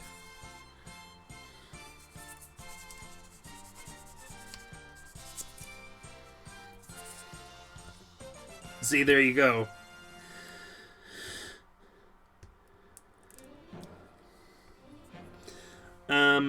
I referred to Piccolo's hands as his dick skinners. Is what occurred there, Shane. Oh, his arms extend like this. I guess to give him different poses and stuff. That's interesting. Oh, wait. It does it so that the elbow can go at a 45-degree angle almost. Okay, that makes sense. See how it slides in and out like that? Ah! Piccolo, no! No! Piccolo, what happened? Oh, he skinned his last dick.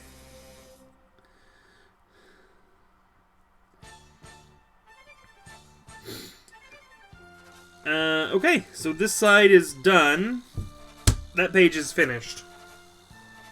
Now I just need to start on this one. So, A121.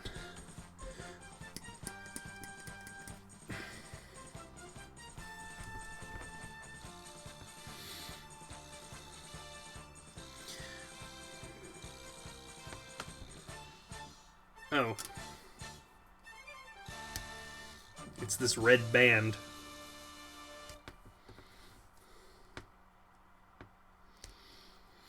It's very surprising to me that they didn't go back to that well that, like, Piccolo can just regrow limbs. I feel that that's something that they could have gotten some more mileage out of.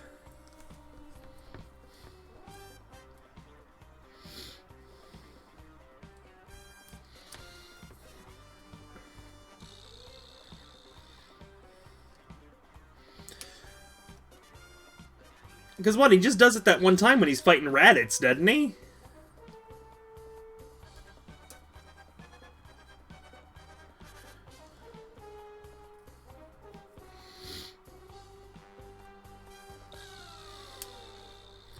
Or does he do it when he's fighting Goku at the Budokai? That would make sense too. In the original Piccolo saga in Dragon Ball.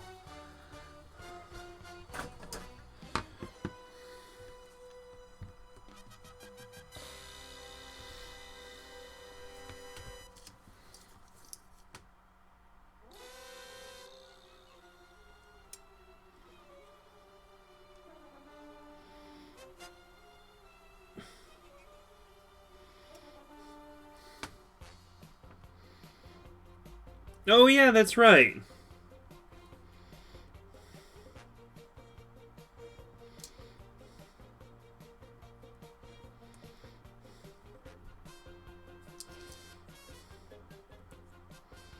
Friggin' Cell.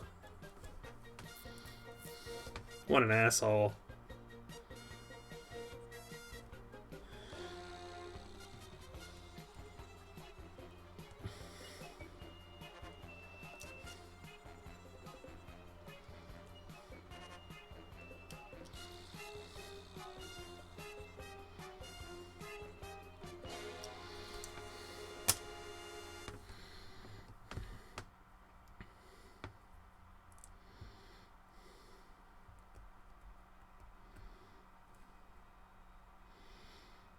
There we go. There's Piccolo's little green hand.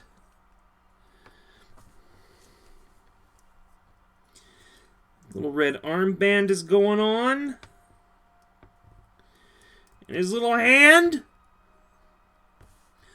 Look at that!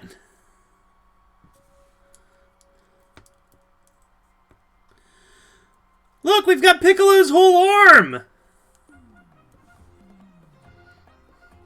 It's the same thing!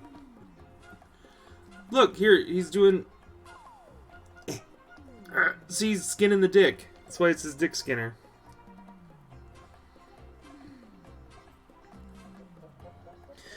Nice! Piccolo's arm. I'm gonna call this little area here, that's the done pile. I guess his tits are done too, so they can go up here now. Alright. I'm gonna cut out all the pieces to make the left arm. And then, we can go on with the right leg, which I've already begun cutting out. This is all right leg over here. We are nearly caught up to where I've fucked things up. Needles, was that you? Hey, dude, I heard you moving around in there. Hey, everybody, my dog has just entered the room. Hi, Needles. I don't know if Piccolo's dick is in here yet. I guess we'll just have to see. There was that part in the Cell Saga where Piccolo took his pants off and just ran bare-ass naked from the waist down at Cell just to, like, distract Cell for a little bit. And he goes, now I have seen the Namek's dick. Because that's, you know, the way that Cell was like. He was very calm about it, but... the Namek's dick amuses me, said Cell. And, Cell was a weird guy anyway. A13.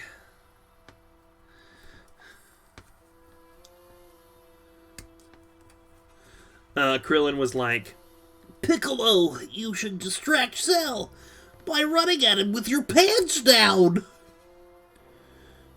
And then, and then Krillin leaned over to Gohan and goes, check this out, the dumbass is gonna do it.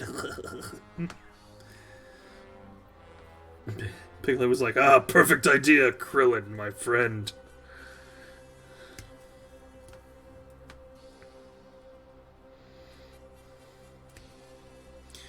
You'd never make me do something just to embarrass myself. Yeah, of course not, Piccolo. Fucking idiot, he's gonna do it.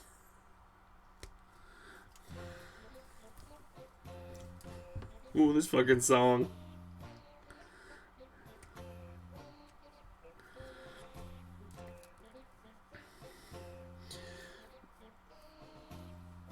I will say, this is some really good scoring in Dragon Ball, because they keep going back to that little motif, the ba-da-da, ba-da-da. I like that quite a bit, actually, when there's a recurring motif in a piece of score for a thing.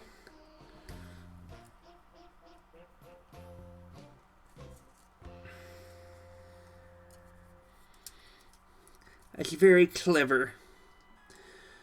It's what John Williams did in Star Wars. That and they'd play it like slower in different parts, and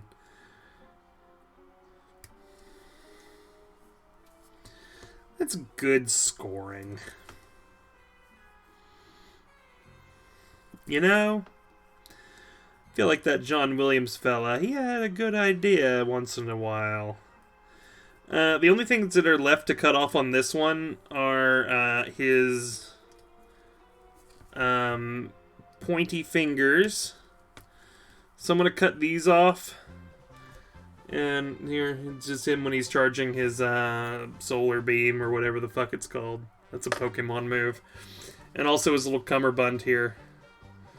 I'll go ahead and clip this off too, just to have it. Oh, was I supposed to put his cummerbund on him? No, I wasn't yet.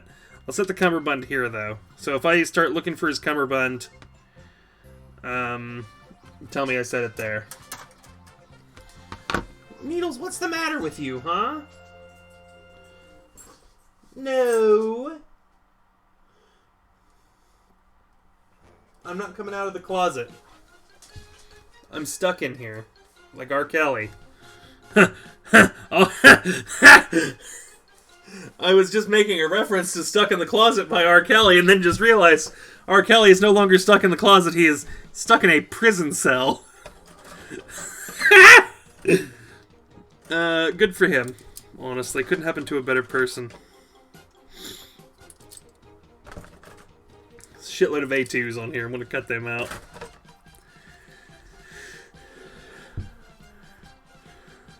Thank you, Eric.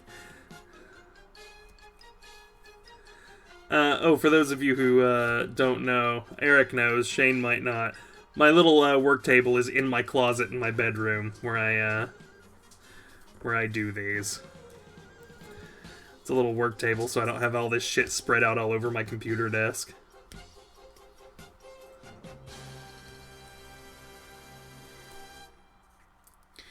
I'm just in my little bedroom, in a little closet, building my stuff. You know how it goes when you want to hide away from the world. So you crawl into a dark closet. Actually, it's an incredibly well-lit closet. I've got a lot of lights back here.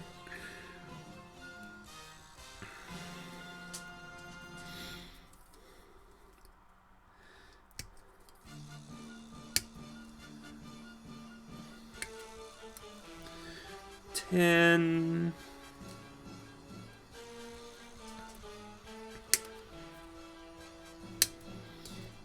11.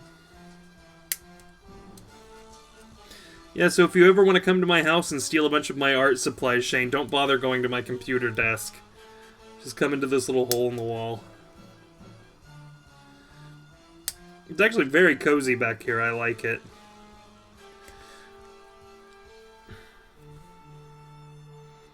Which one is this one? 13. You can go there.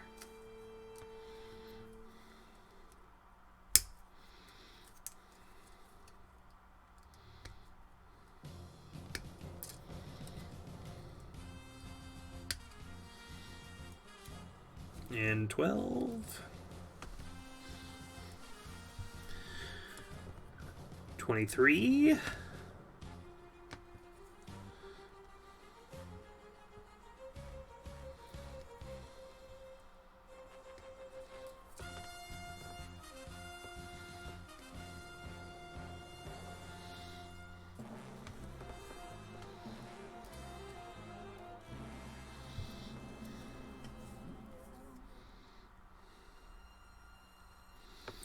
Do you guys remember R. Kelly's Trapped in the Closet? I know that South Park did an episode making fun of it. But the problem with that is, and the problem that I've had with a lot of things like that, is like, there is no possible way South Park making fun of Trapped in the Closet is as funny as watching Trapped in the Closet just fall on its own ass.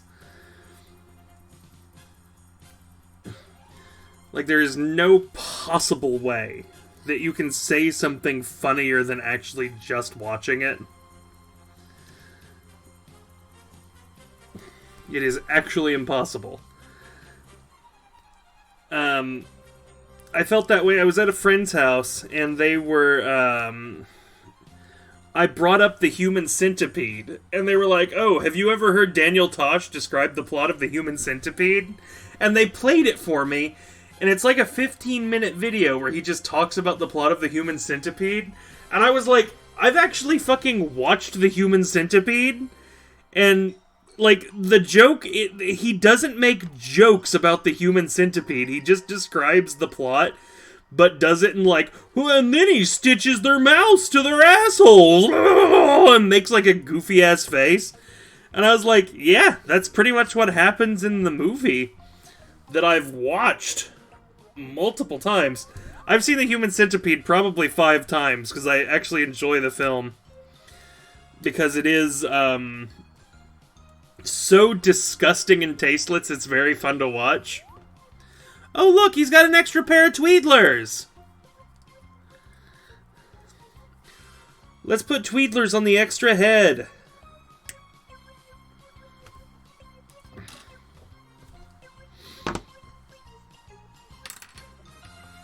I thought they just gave me 1 pair of Tweedlers and I'd have to swap them out, you know? But no. I have a surplus of tweeters.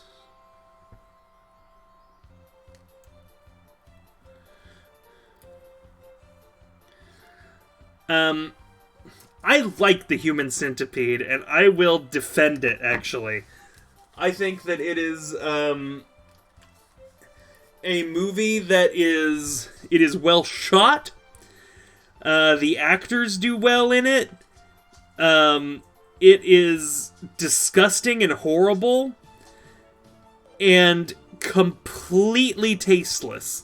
Like, the actual talent that went into making the Human Centipede was squandered on making the Human Centipede.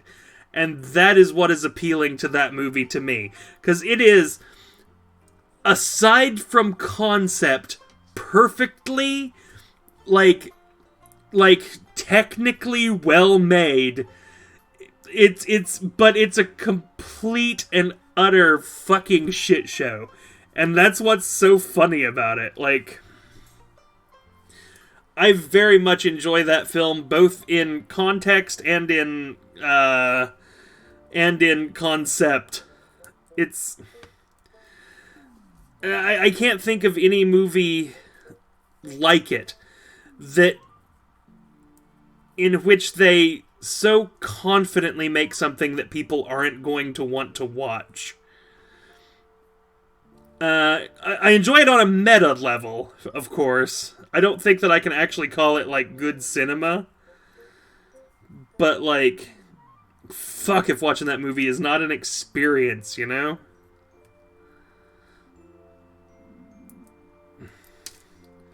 I don't know if you've ever seen it, Shane.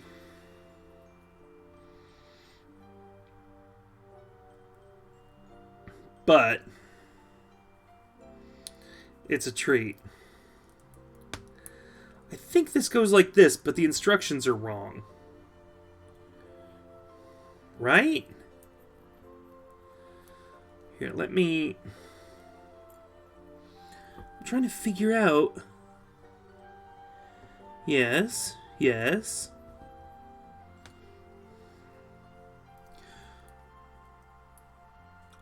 Oh, this goes on this top thing. Okay, I am doing it wrong. Hold on. It's good. It's worth a watch, Shane. Like, it lives up to the hype. It is, like, one of the most, like, disgusting and stupid movies ever made. But yeah, that same night, I just made my friends watch The Human Centipede with me, because I was like, you guys just made me watch a fucking Daniel Tosh video about The Human Centipede. You should now be punished by watching The Human Centipede.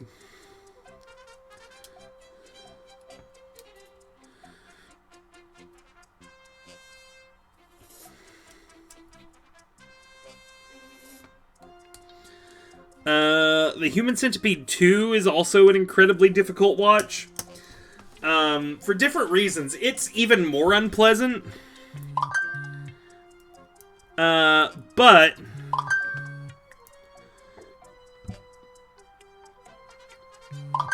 What the fuck?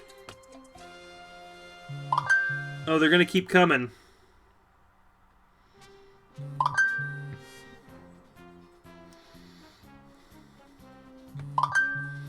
Here they go. Okay, that was all of them. That's the Human Centipede 3, which is way better than 2, because 2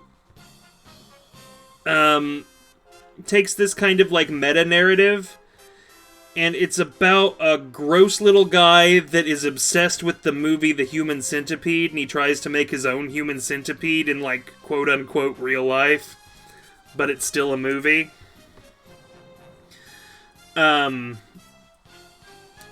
So he does that, and there's a lot of unpleasantness, and it doesn't feel as fun as the second, or the first movie.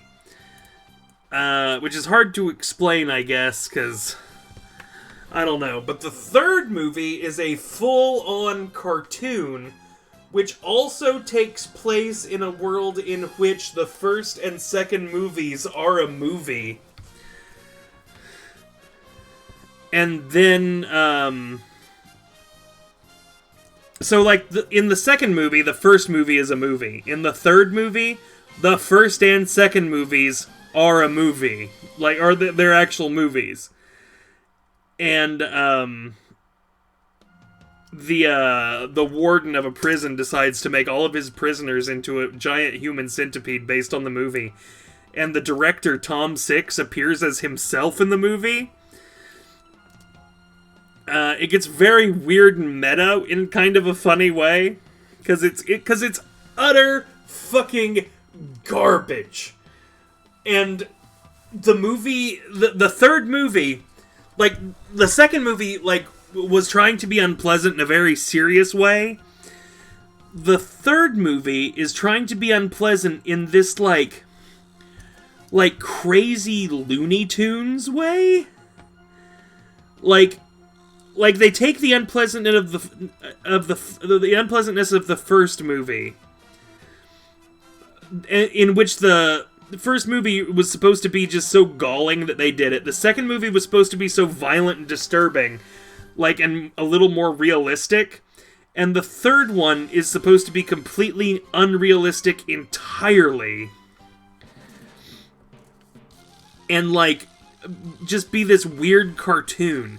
And it's, again, one of the most unpleasant films I've ever watched. All three of them are, but 3 is definitely better than 2, in my opinion.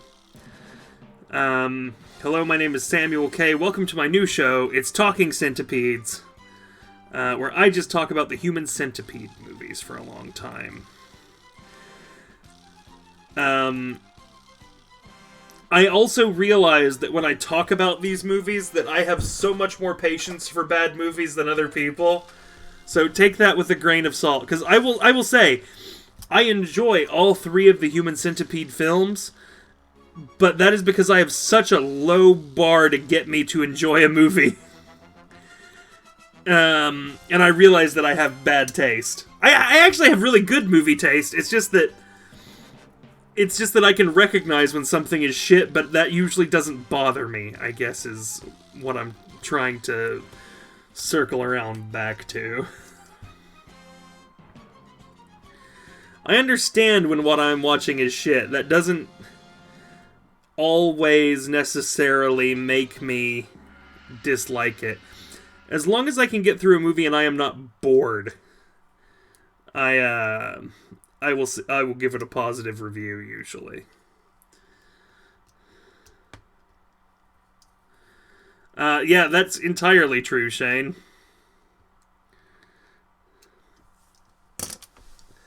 I've seen an absurd number of films. Good, bad, in between, forgettable movies.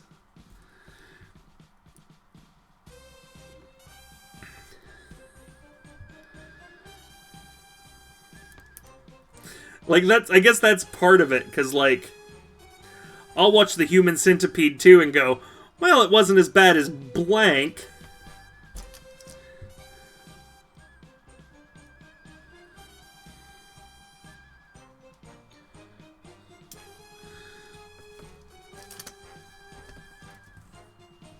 Like, the worst movies to me and the ones that I can't stand watching are, like, those movies that kind of come out in, like, spring or, like, late summer. And they're just kind of put out in theaters because they spent a whole bunch of money making it and they're, like, just hoping it breaks even or something. And it's usually got, like, some, like, fairly super famous people in there. But, like, you can tell they weren't invested. Like, they were just doing it for the paycheck. The one that I mentioned, like, most recently was that movie where Johnny Depp and Angelina Jolie play spies or something like that. It came out in, like, God, 2010 or something like that. And, like, I can't even remember the name of it because it left such a little impression on me. Mr. and Mrs. Smith, thank you. I think you also told me that it was called Mr. and Mrs. Smith when I was talking about it on the stream the other day, and I have already forgotten it. I always confuse it with Ballistics X vs. Sever, because that was also one of those kind of, like, dull action movies that is of absolutely no consequence. And I think X vs. Sever also had Angelina Jolie in it. Is that right?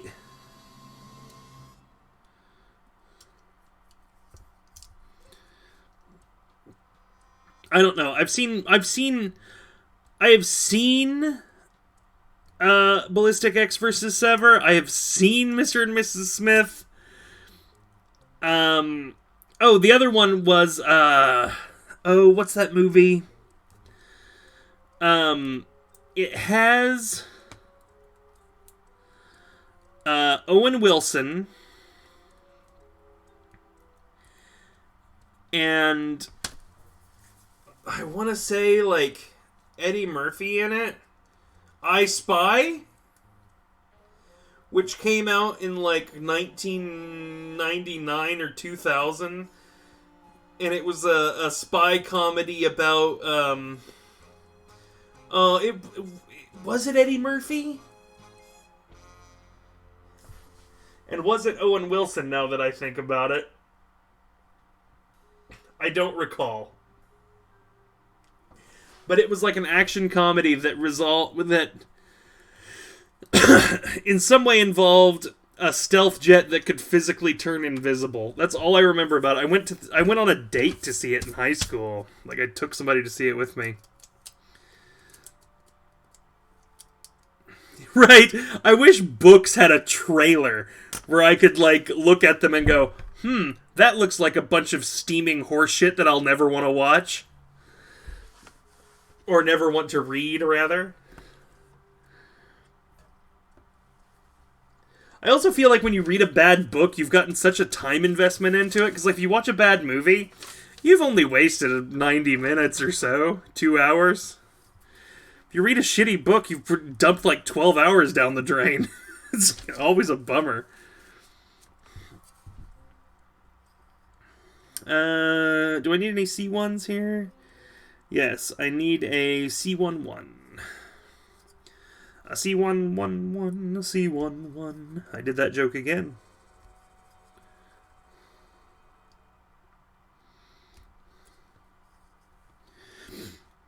It's like a Stephen King book. Like, I hardly ever read Stephen King anymore, even though I was a huge fan growing up, because it feels like every other Stephen King book is bullshit these days. And then he'll, like, knock one out of the park occasionally, like that 11/22/67 or whatever it was, the one about the JFK assassination. That was actually really good. They made a TV show about it. And the TV show had James Franco in it, and I don't like James Franco. But then he'll write something like that I'm just like Cell. Cell wasn't very good.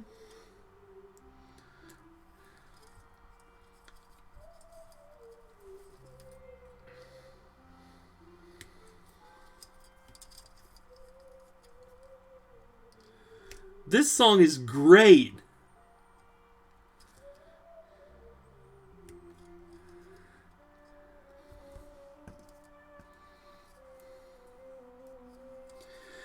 Okay, now I am at C2.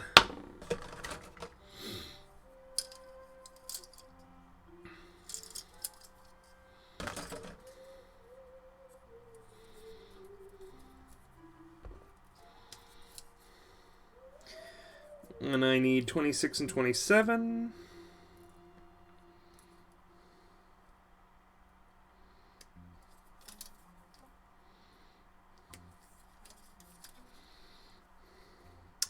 I also watched that movie Mordecai with Johnny Depp, which was a really confusing film.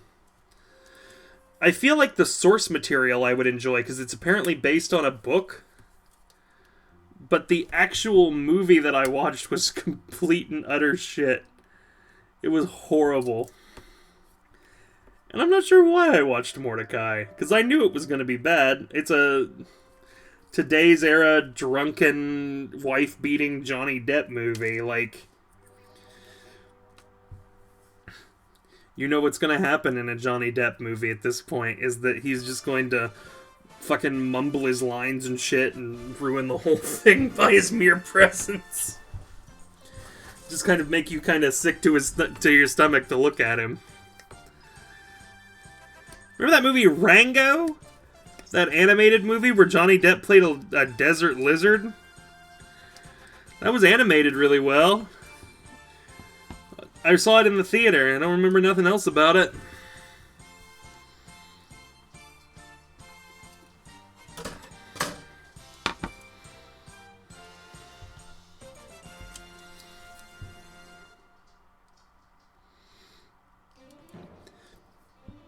I think the idea behind it was that Rango, like, said that he was a sheriff or something.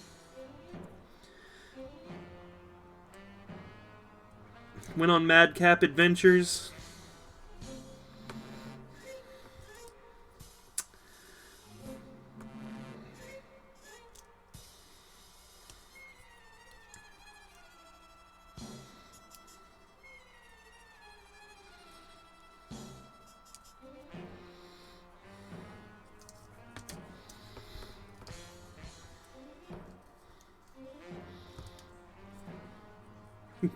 The Tim and Eric Rango bit.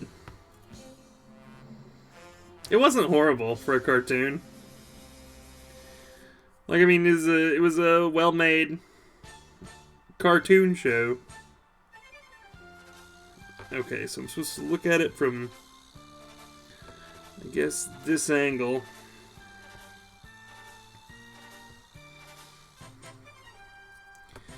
That goes in there like, yo. This slots in here, like, yo, I believe. Yeah, that looks right.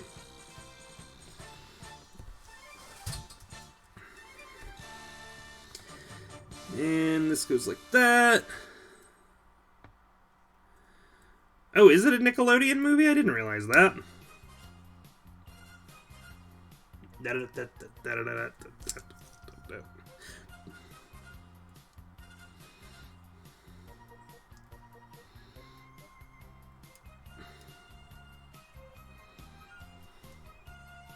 Speaking of good animated movies, they just announced Spider-Verse 2 today. Like, we knew they were going to make one, but they gave it a release date. And there's a little teaser thing on their website. It's the logo, and it's flickering like the glitched out graphics in the movie. Which is pretty cool.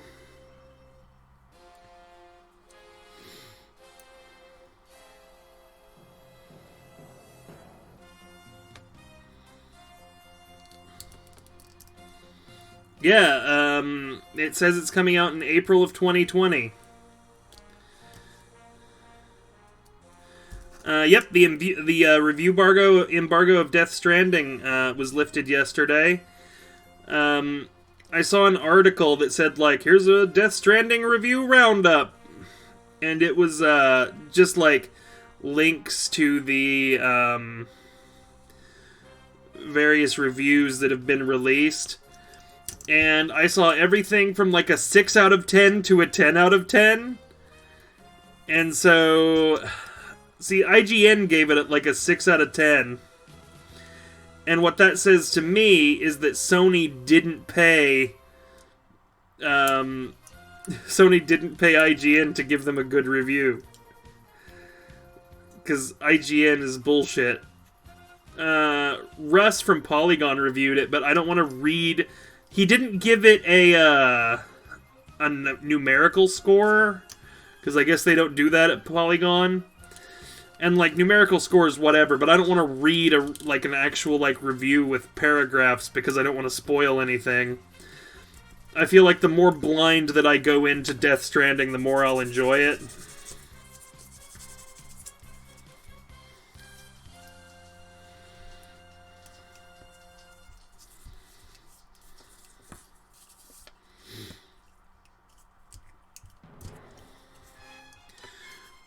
But, other people are going to give it 10 out of 10 because they know they'll get fucking crucified by Kojima fanboys if they don't. I'm more inclined to believe the 6 out of 10. Because I feel like that feels honest. Even though it came from IGN. But yeah, I'm not entirely sure. I'll have to see. I've already got it pre-ordered, so I'm going to own the game because I am drastically fucking curious about what Kojima has cooked up here. Which honestly, I think is the game's main selling point is what is Kojima doing for the first time in 25 years where he's not making a Metal Gear game?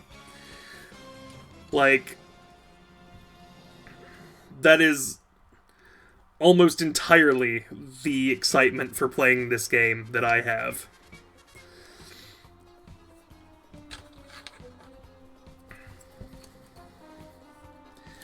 So we'll see.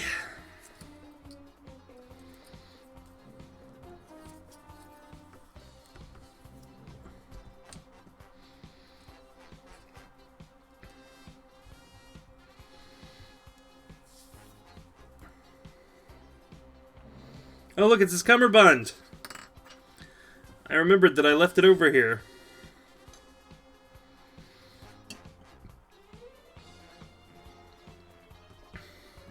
Here's his crotch. Or is this his ass? I think this is his crotch. And I think this is his ass. Here, I can move things a little bit closer in frame now. And I don't want to construct until I have all the pieces done, so we're just gonna kind of lay them about in this manner here. There, how does that look? A little gruesome. But we'll go with it. I think this is the crotch. And I think this is his ass. So...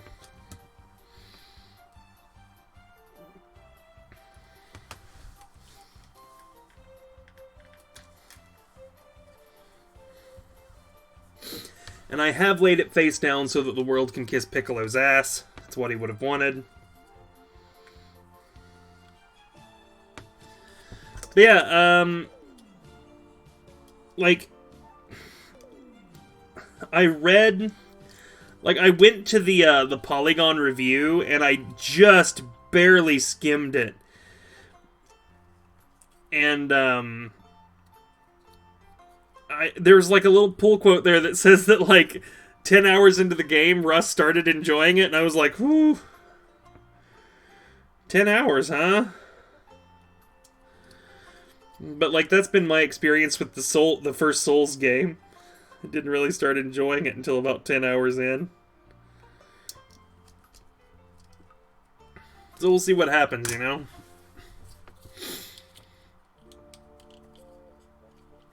Oh, wait, no! No! Come apart! Ah! Okay, there we go. Here, this goes... Here, it's like that. This part Goes through here? That don't look right.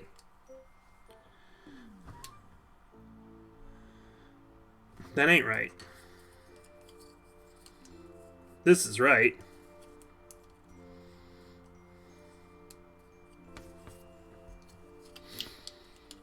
Okay, that goes on like that. Perfecto. There's little Piccolo's leggy.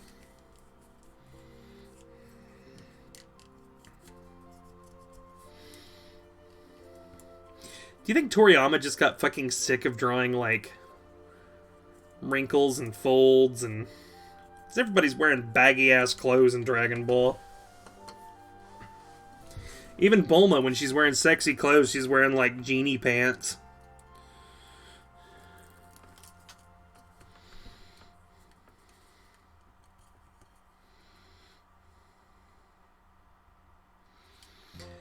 How does this sticker go on here? It looks like... Yeah. So, Piccolo's pink ankle.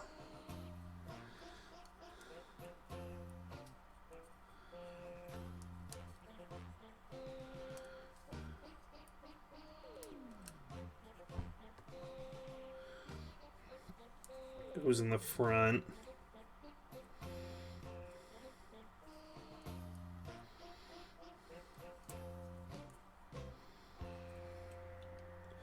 You're right, Eric. That boy ain't right. There we go. That's as good a sticker application as we're going to get on here, I think.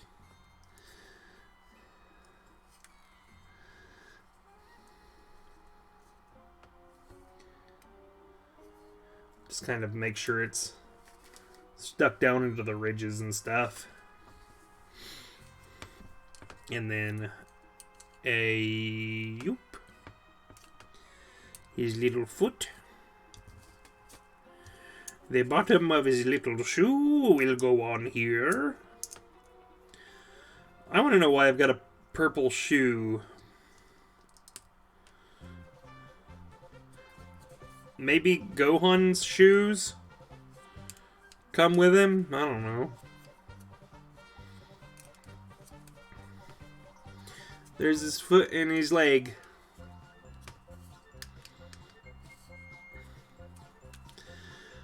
One leg. Whoops. Here, he'll be pigeon-toed like Tommy Pickles while he sits there.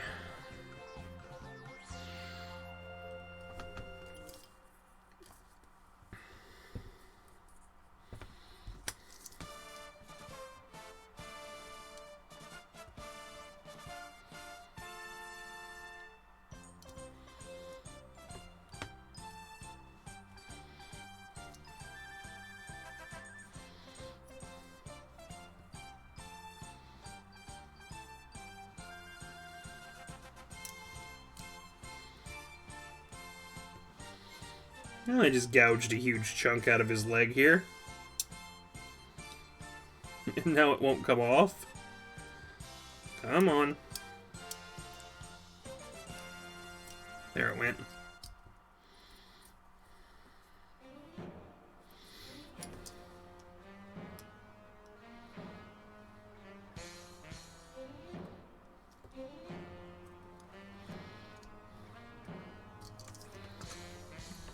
There we are.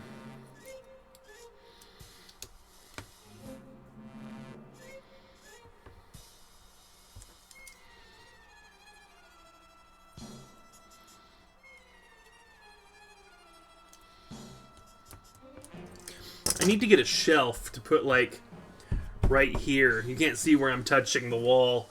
But I want to put a shelf there to set toys on and stuff. I like looking at my collection while I'm working and stuff, you know?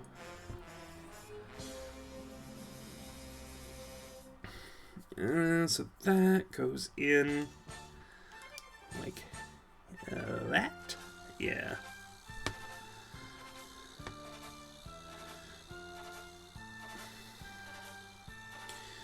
Then the knee. Oh, look at that sprue I left on there. Hiya!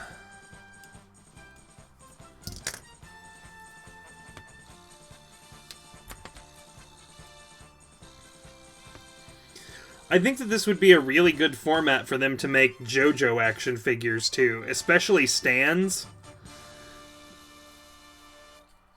I think that they would look fucking incredible this way. And would be really fun to put together. But what do I know? Nobody's ever going to take my ideas and make a toy that I want to play with out of them. I've looked for JoJo model kits, and they don't make them. Like, they make, like, statuettes and stuff, but I really want ones that are, like, posable, like these. Or like the Gundam figures.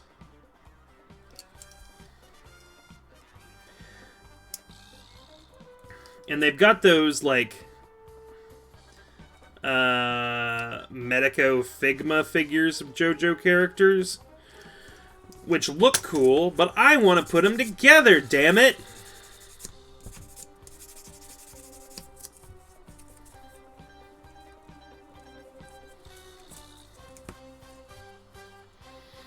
Guess I'll just have to stick with stupid Dragon Ball. Idiots.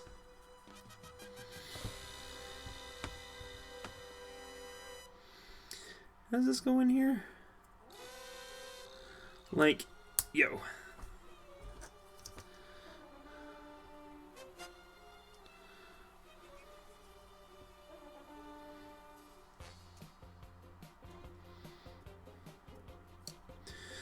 Yeah, soft and wet. Or even like, you know, like Silver Chariot and stuff, because they're kind of modular looking robot-y things.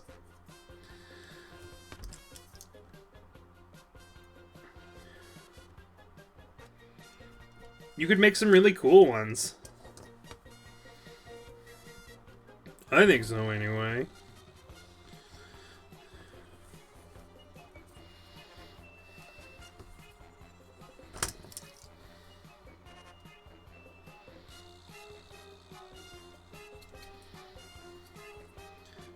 I need to remember next time I do one of these that using this little razor knife to gently shave off the sprues is actually faster and looks better than buffing in most cases.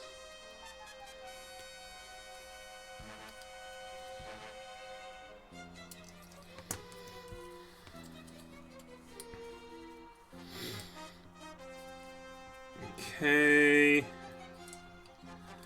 So that goes like that. And that goes like that. Stick them together.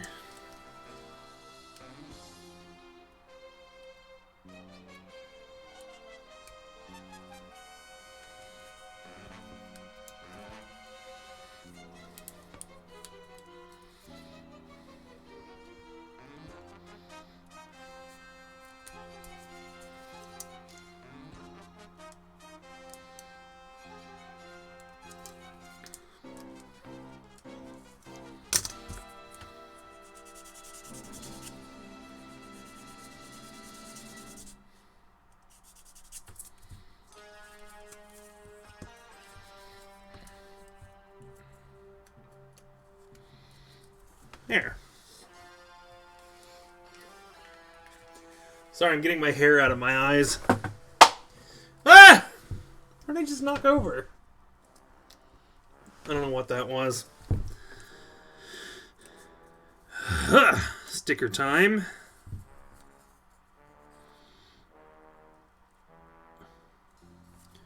I always get very anxious applying stickers.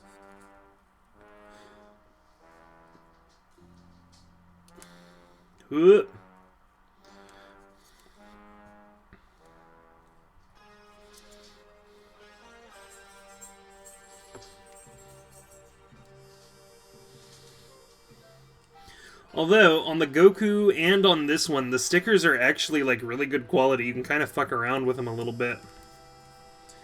Yes, I am nearly done, Eric. I'm pretty excited about having a Piccolo to call my very own. That goes on like yo. Right? Yeah, that goes on like yo. Put his little shoesies together. Piccolo's little feet skis. His little tapping toes.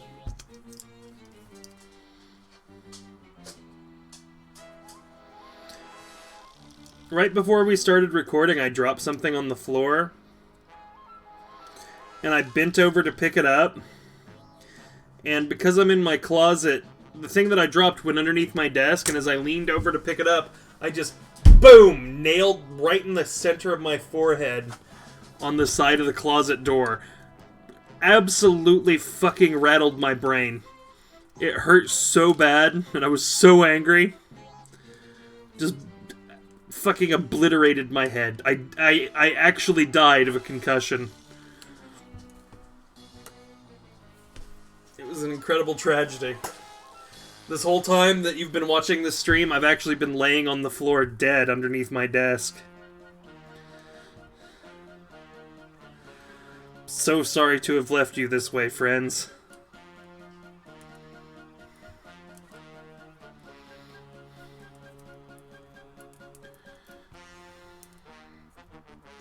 This is my final message to the world.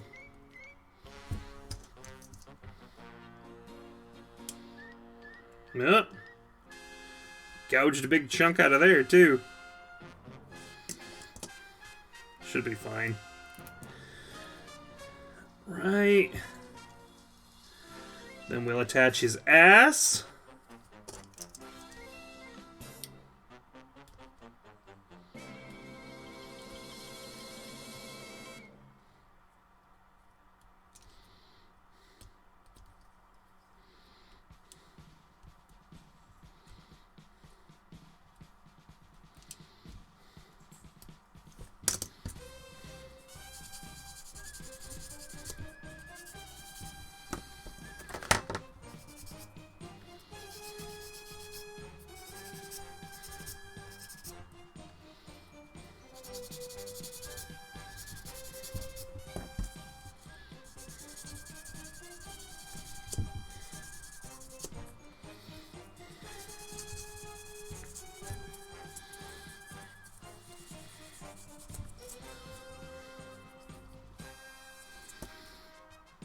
And then his cummerbund goes on.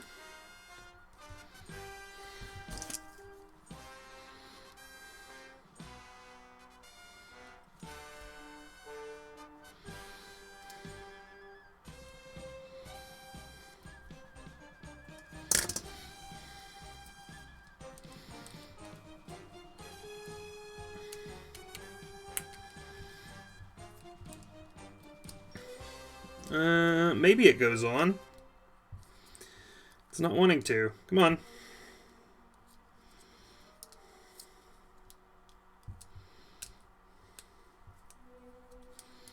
Come on, get on there. There we go. There we go. Cummerbund. Done. It's cummer done. Bonk!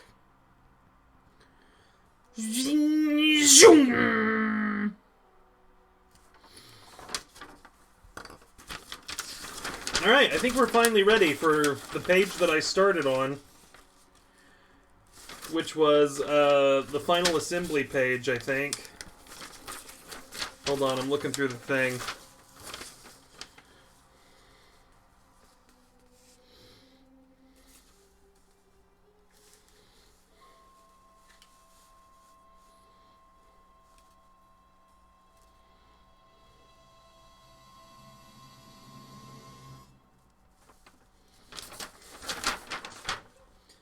Just looking through the instructions here. Why does it come with the little purple things for his shoes?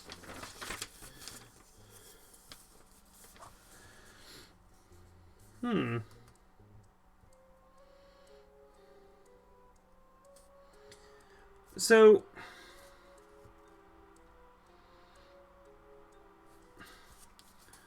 hold on a second, I'm fucking confused.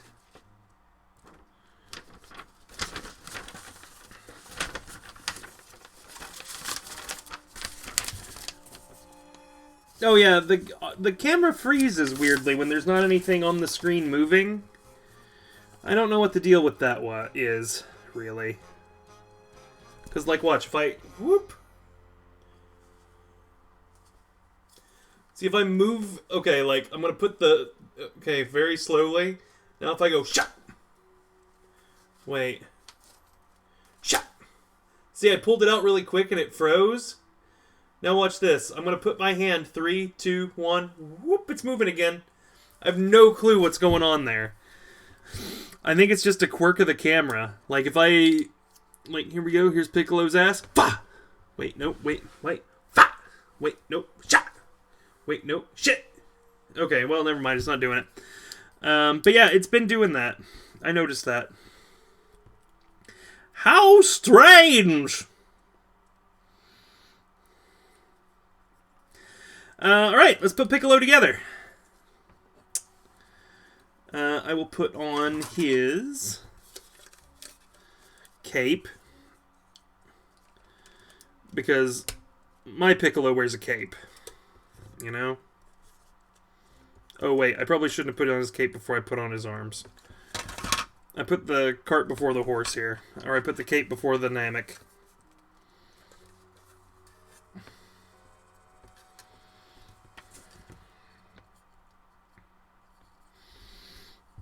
Alright. Okay, let's do this right.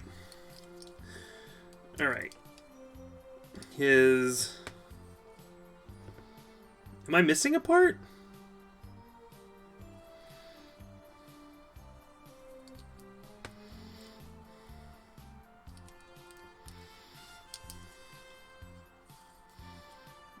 Something's going on here.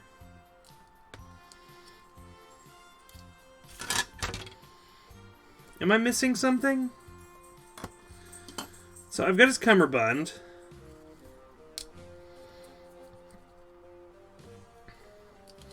These don't connect.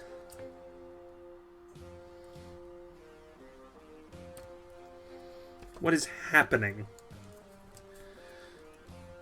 Because this is backwards? No. Huh. It's interesting. That doesn't even fit in there. There are these parts here, which I don't know what they could be, and this part. And then there are these. Hold on, I'm going to go through here and see what extra pieces I have, because I have no clue what's going on here. All the pieces are off of this one except for this white thing. Did these go to Gohan, maybe?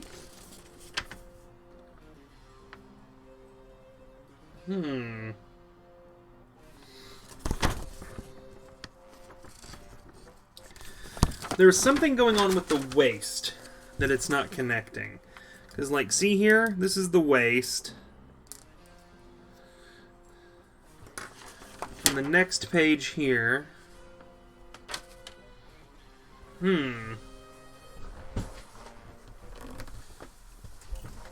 Whoops. I hit the camera while I was standing up. Yeah, what's going on here? How did Goku go together? Let's look at Goku. And see how his torso fit on. Ah! Goku, no!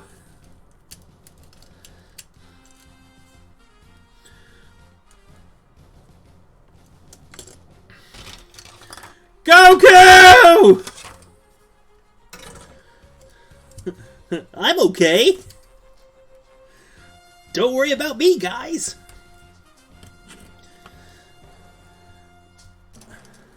Alright. So Goku's torso gets pushed up in there. Then it snaps on like that. So there's Goku. Oh, look, he can do a little like... No, you didn't.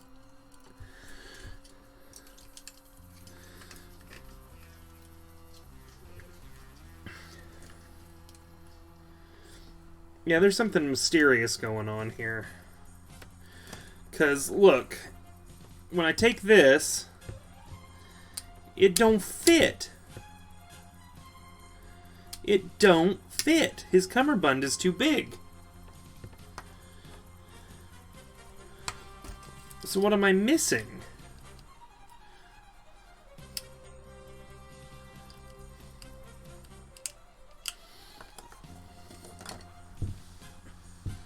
Okay, let's put this back up into his tits. There's his waist, which goes up into his tits like this, right? There's the legs. Here's his cape. The cape can just sit over here for now. I don't need it. The extra parts that I have are these little tie parts. And then whatever this may be.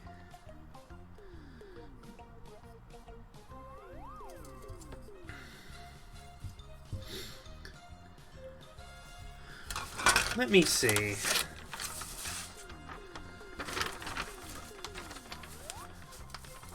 You know what?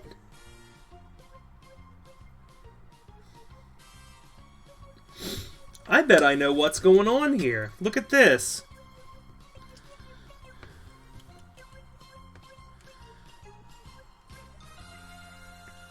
These pieces are exactly the same.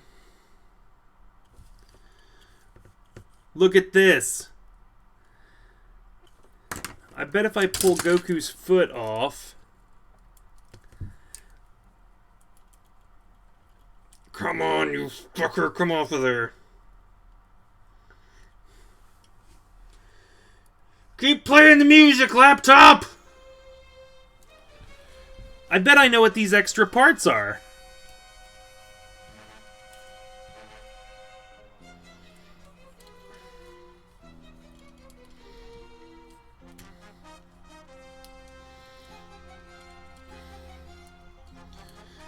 These...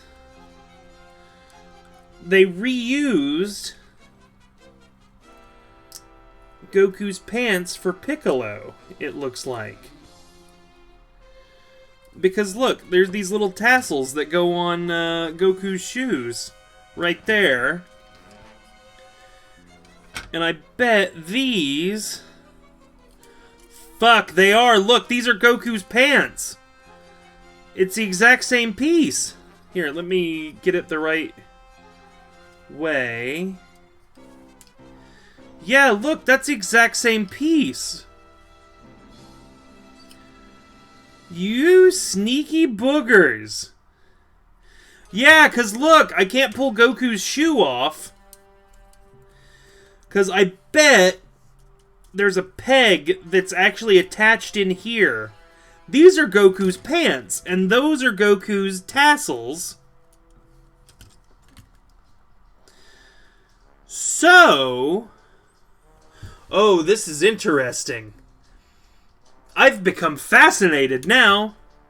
Because, yeah, look, the thighs are exactly the same. I bet if I pull Goku's thigh off, his leg off... no, I pulled the wrong leg off. Or did I? Look at that. It's exactly the same.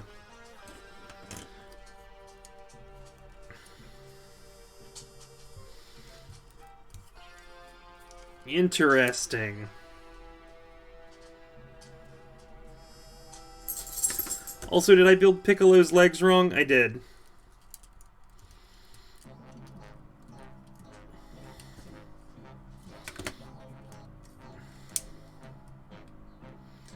This needs to be this way, I think.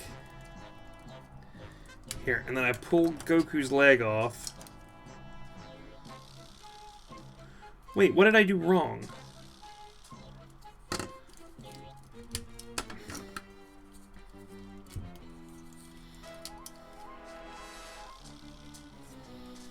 What the fuck is this shit?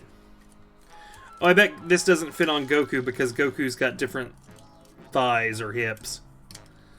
I bet that's the problem there. Yeah, Goku has different hips. Okay. Anyway. Goku, we're putting your legs back on, brother. Alright. Alright, he's good. Here, Goku, you just need to... Here, you sit down and relax over here, Goku. Just relax over here by my phone where I'm looking at the chat. What the fuck?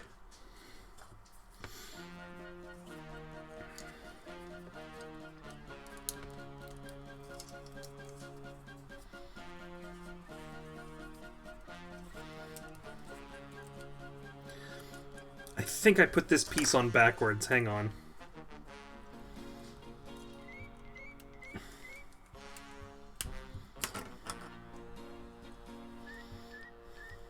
No?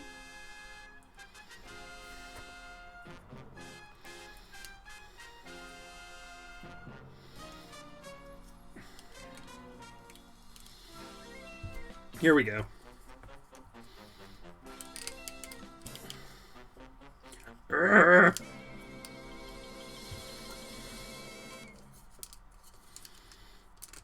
Okay, we've got Piccolo's legs on. Excellent. Very interesting, though, right? It looks like there's a piece maybe missing in the tits.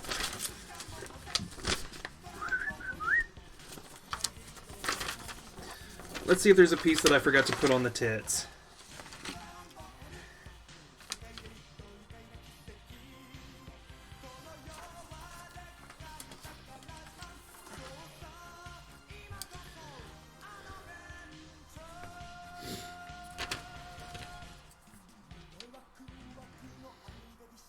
Oh, I know what it is. Okay. So let's pull the shirt apart. I see what I did wrong.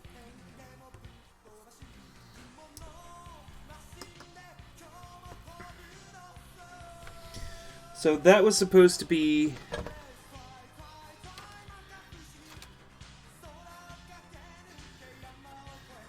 E17. Alright.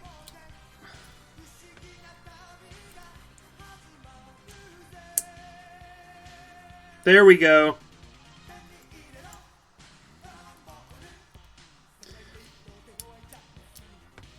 That's me singing, by the way. Okay, I figured it out. This being Goku's mold, that's tricky shit. Alright. So then this... See, here's what was wrong. Here, I'll show you. This piece, I had slotted in up here. And so this was in there. This actually needs to go down a space so that this part sticks down. And you know what? This is also probably Goku's crotch piece, and Goku's belt is shorter than Piccolo's cummerbund. I figured it out. This was a piece for Goku as well. They were interchangeable. Ah, Bandai, you sneaky fuckers. Thought you could get one over on old Sam K.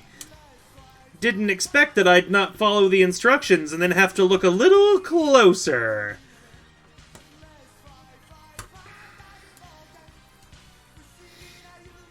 Okay.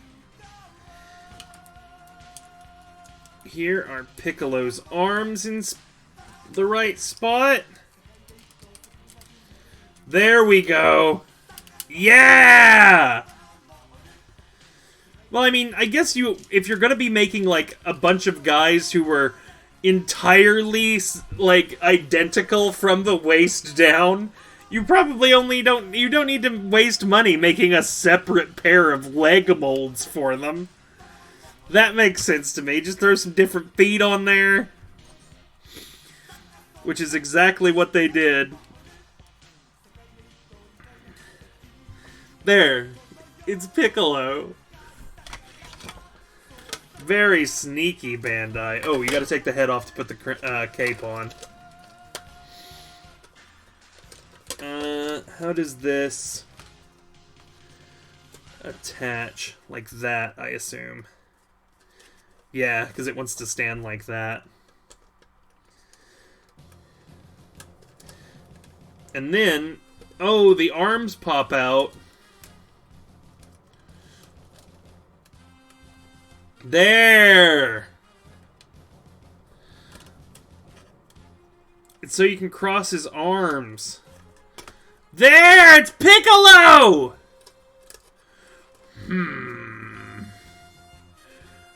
Yeah! This is awesome. I love it. Fucking cool. So now I've got a Piccolo to hang out with my Goku. Hi, it's me. Oh shit, there went Goku's foot flying off. Yeah, there we go, guys. So now my figurized collection is getting bigger. I now have Piccolo and Goku. Next week, I get paid. I might buy myself a Vegeta. Because Vegeta's actually my favorite character in Dragon Ball. Well, Dragon Ball Z. But yeah, there we go. There's Piccolo. I may do some action shots later with his little things, but this is the way that I'm going to display Piccolo. He's all, you know, fucking sour and grouchy with his arms crossed, looking pissed off. Because that's the way Piccolo is in my mind. When I imagine Piccolo, that's how I see him. Is, just scowling at things with his arms crossed. Exactly. Make them get their driver's license. But thanks for watching. I am going to get off of here now.